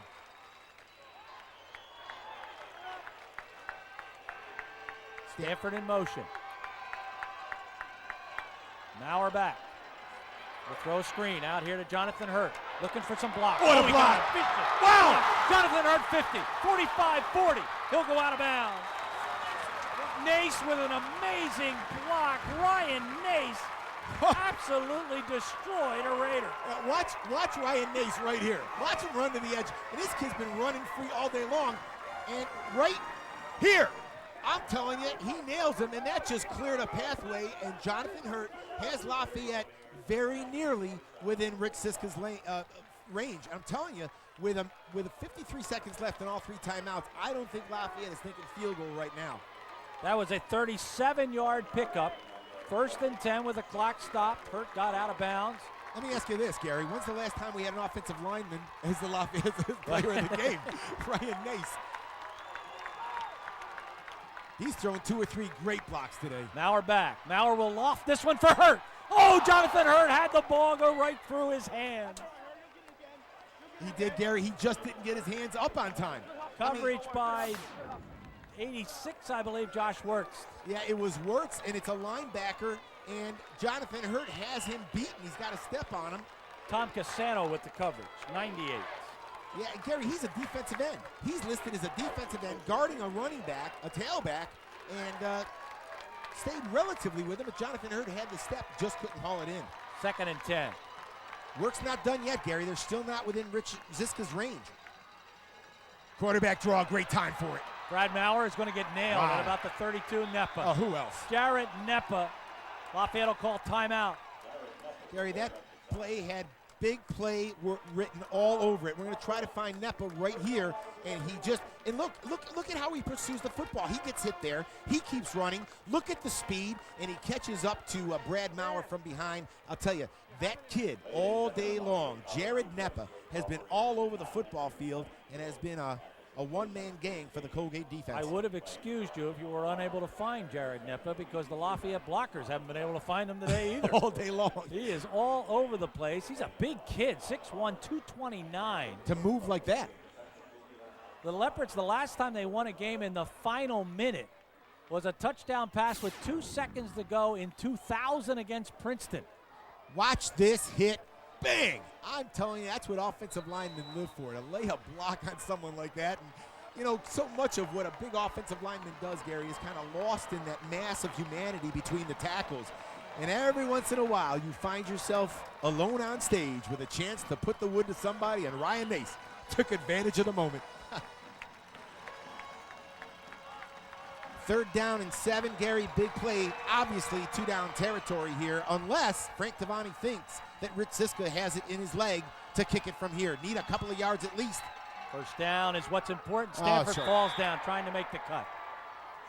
So let's set the situation here. This would be a 50-yard field goal. I think it's certainly out of Rich Ziska's length. Yeah, there is no wind.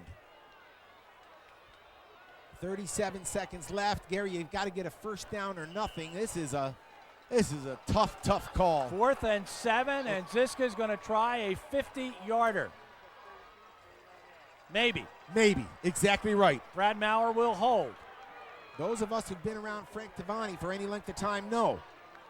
They've got to avoid the penalty here, John. Oh, yeah. They're going to have to call a timeout.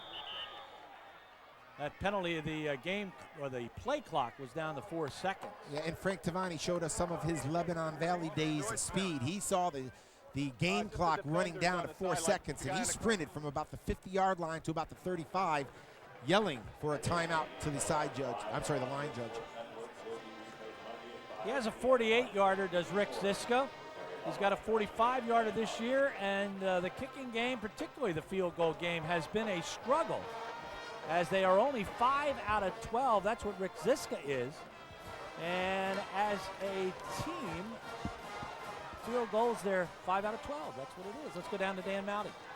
All right, Gary, just take a look at the solemnness here on the sidelines. It'll be short-lived. These defenders for Lafayette will be cheering on their offense, especially with this field goal attempt, deciding this contest from all appearances, or at least bringing Lafayette to an even draw with Colgate with 37.7 remaining. I tell you what, I don't think there's one guy in your viewfinder right now that we haven't mentioned today for making a great play on defense. These guys really gave their hearts and soul, and it all comes down to this. Now back to you. Last year, Lafayette was going for the tie, and the field goal was blocked by Galletly. Officially a 49-yard field goal. And the Raiders will try to put the squeeze on Rick Ziska a little bit. Don't give Frank Tavani too long to think about this, because I think the longer he waits, the more he's going to want to go for it. We know Frank's personality. And don't forget, the holder is Brad Maurer, the quarterback. And you've got Chad Walker, number 81, is along the line of scrimmage. He's the talented tight end on one side. Brandon Hall, the talented tight end, is on the other side. David Nelson is along that line of scrimmage. He's been known to catch a pass or two. And of course, don't discount the fact that Brad Maurer could simply pick that ball up and try to make it to the edge on you. Vic Biddle's trying to process all of those possibilities. 26-yard attempt was the blocked field goal last year. 26 yards by Galletly. Here we go again. And when you're kicking it this far, Gary, the trajectory has to be lower. So absolutely no air. It's got to be all leg. It's up. Oh, it's long enough. Is it? Oh, it's wide left. Wow. Wide to the left side. He nailed it, Gary. That would have been good from 55. He just pulled it a little bit.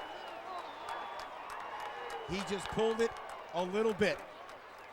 The Leopards, again, look like they're going to go down to defeat against Colgate. Dick Biddle will go to 10-0, and Frank Tavani yet to beat the Raiders. And look how close. Oh, Gary, look at this. I mean, that ball had all kinds of leg. It might have missed by a yard.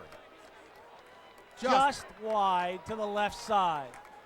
And if that was a 49-yard attempt, Gary, that ball probably would have been good from 59. You're going to see knee by Saraceno. He'll just put the knee down, and this will create a very exciting finish to the Patriot League championship race. And Colgate, we talked about it at the Open, Gary. They came in here a desperate group. They, the only one of presumably 3 teams in contention, Colgate, Lafayette, and Lehigh. They're the only ones with a loss today that could not afford another loss. And a loss today would have put them out of the picture. And they came in here needing the win, Gary, and they sure did get it. They did what was necessary, and it was a hard-fought football game, let's say that. It sure indeed was that. Colgate will win it. They'll put Lafayette for the first time this year in the Patriot League in the loss column. Both teams will have 3-1 records. It looks like Lehigh will have a 3-1 record by the end of the day. And that will create a logjam at the top with Lafayette playing Holy Cross, and Lehigh, of course, has Lafayette yet to play in a couple of weeks. Lots of heroes, Gary, in defeat. John, the play comes down to a final play. You get 2 different reactions. Let's take a look.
From December 17th, doing a holiday calendar review. This is the work here at 8 o'clock on December 17th.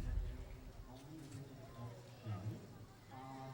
Anything thoughts and comments about what we talked questions after our show, come on up to the business card, which is information on what we do and how to get involved.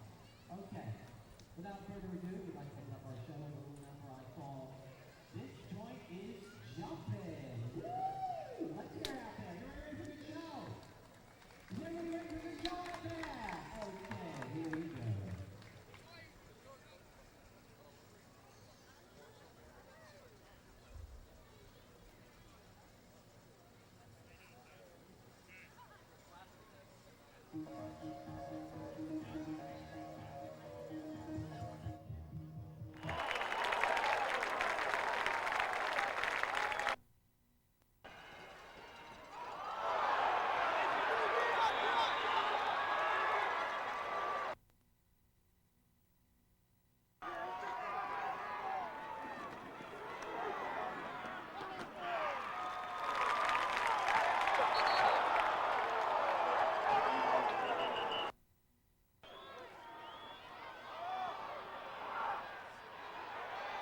we mentioned before, Joe Meyer steps in. Just give me 1 second.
Welcome.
Points to Joe.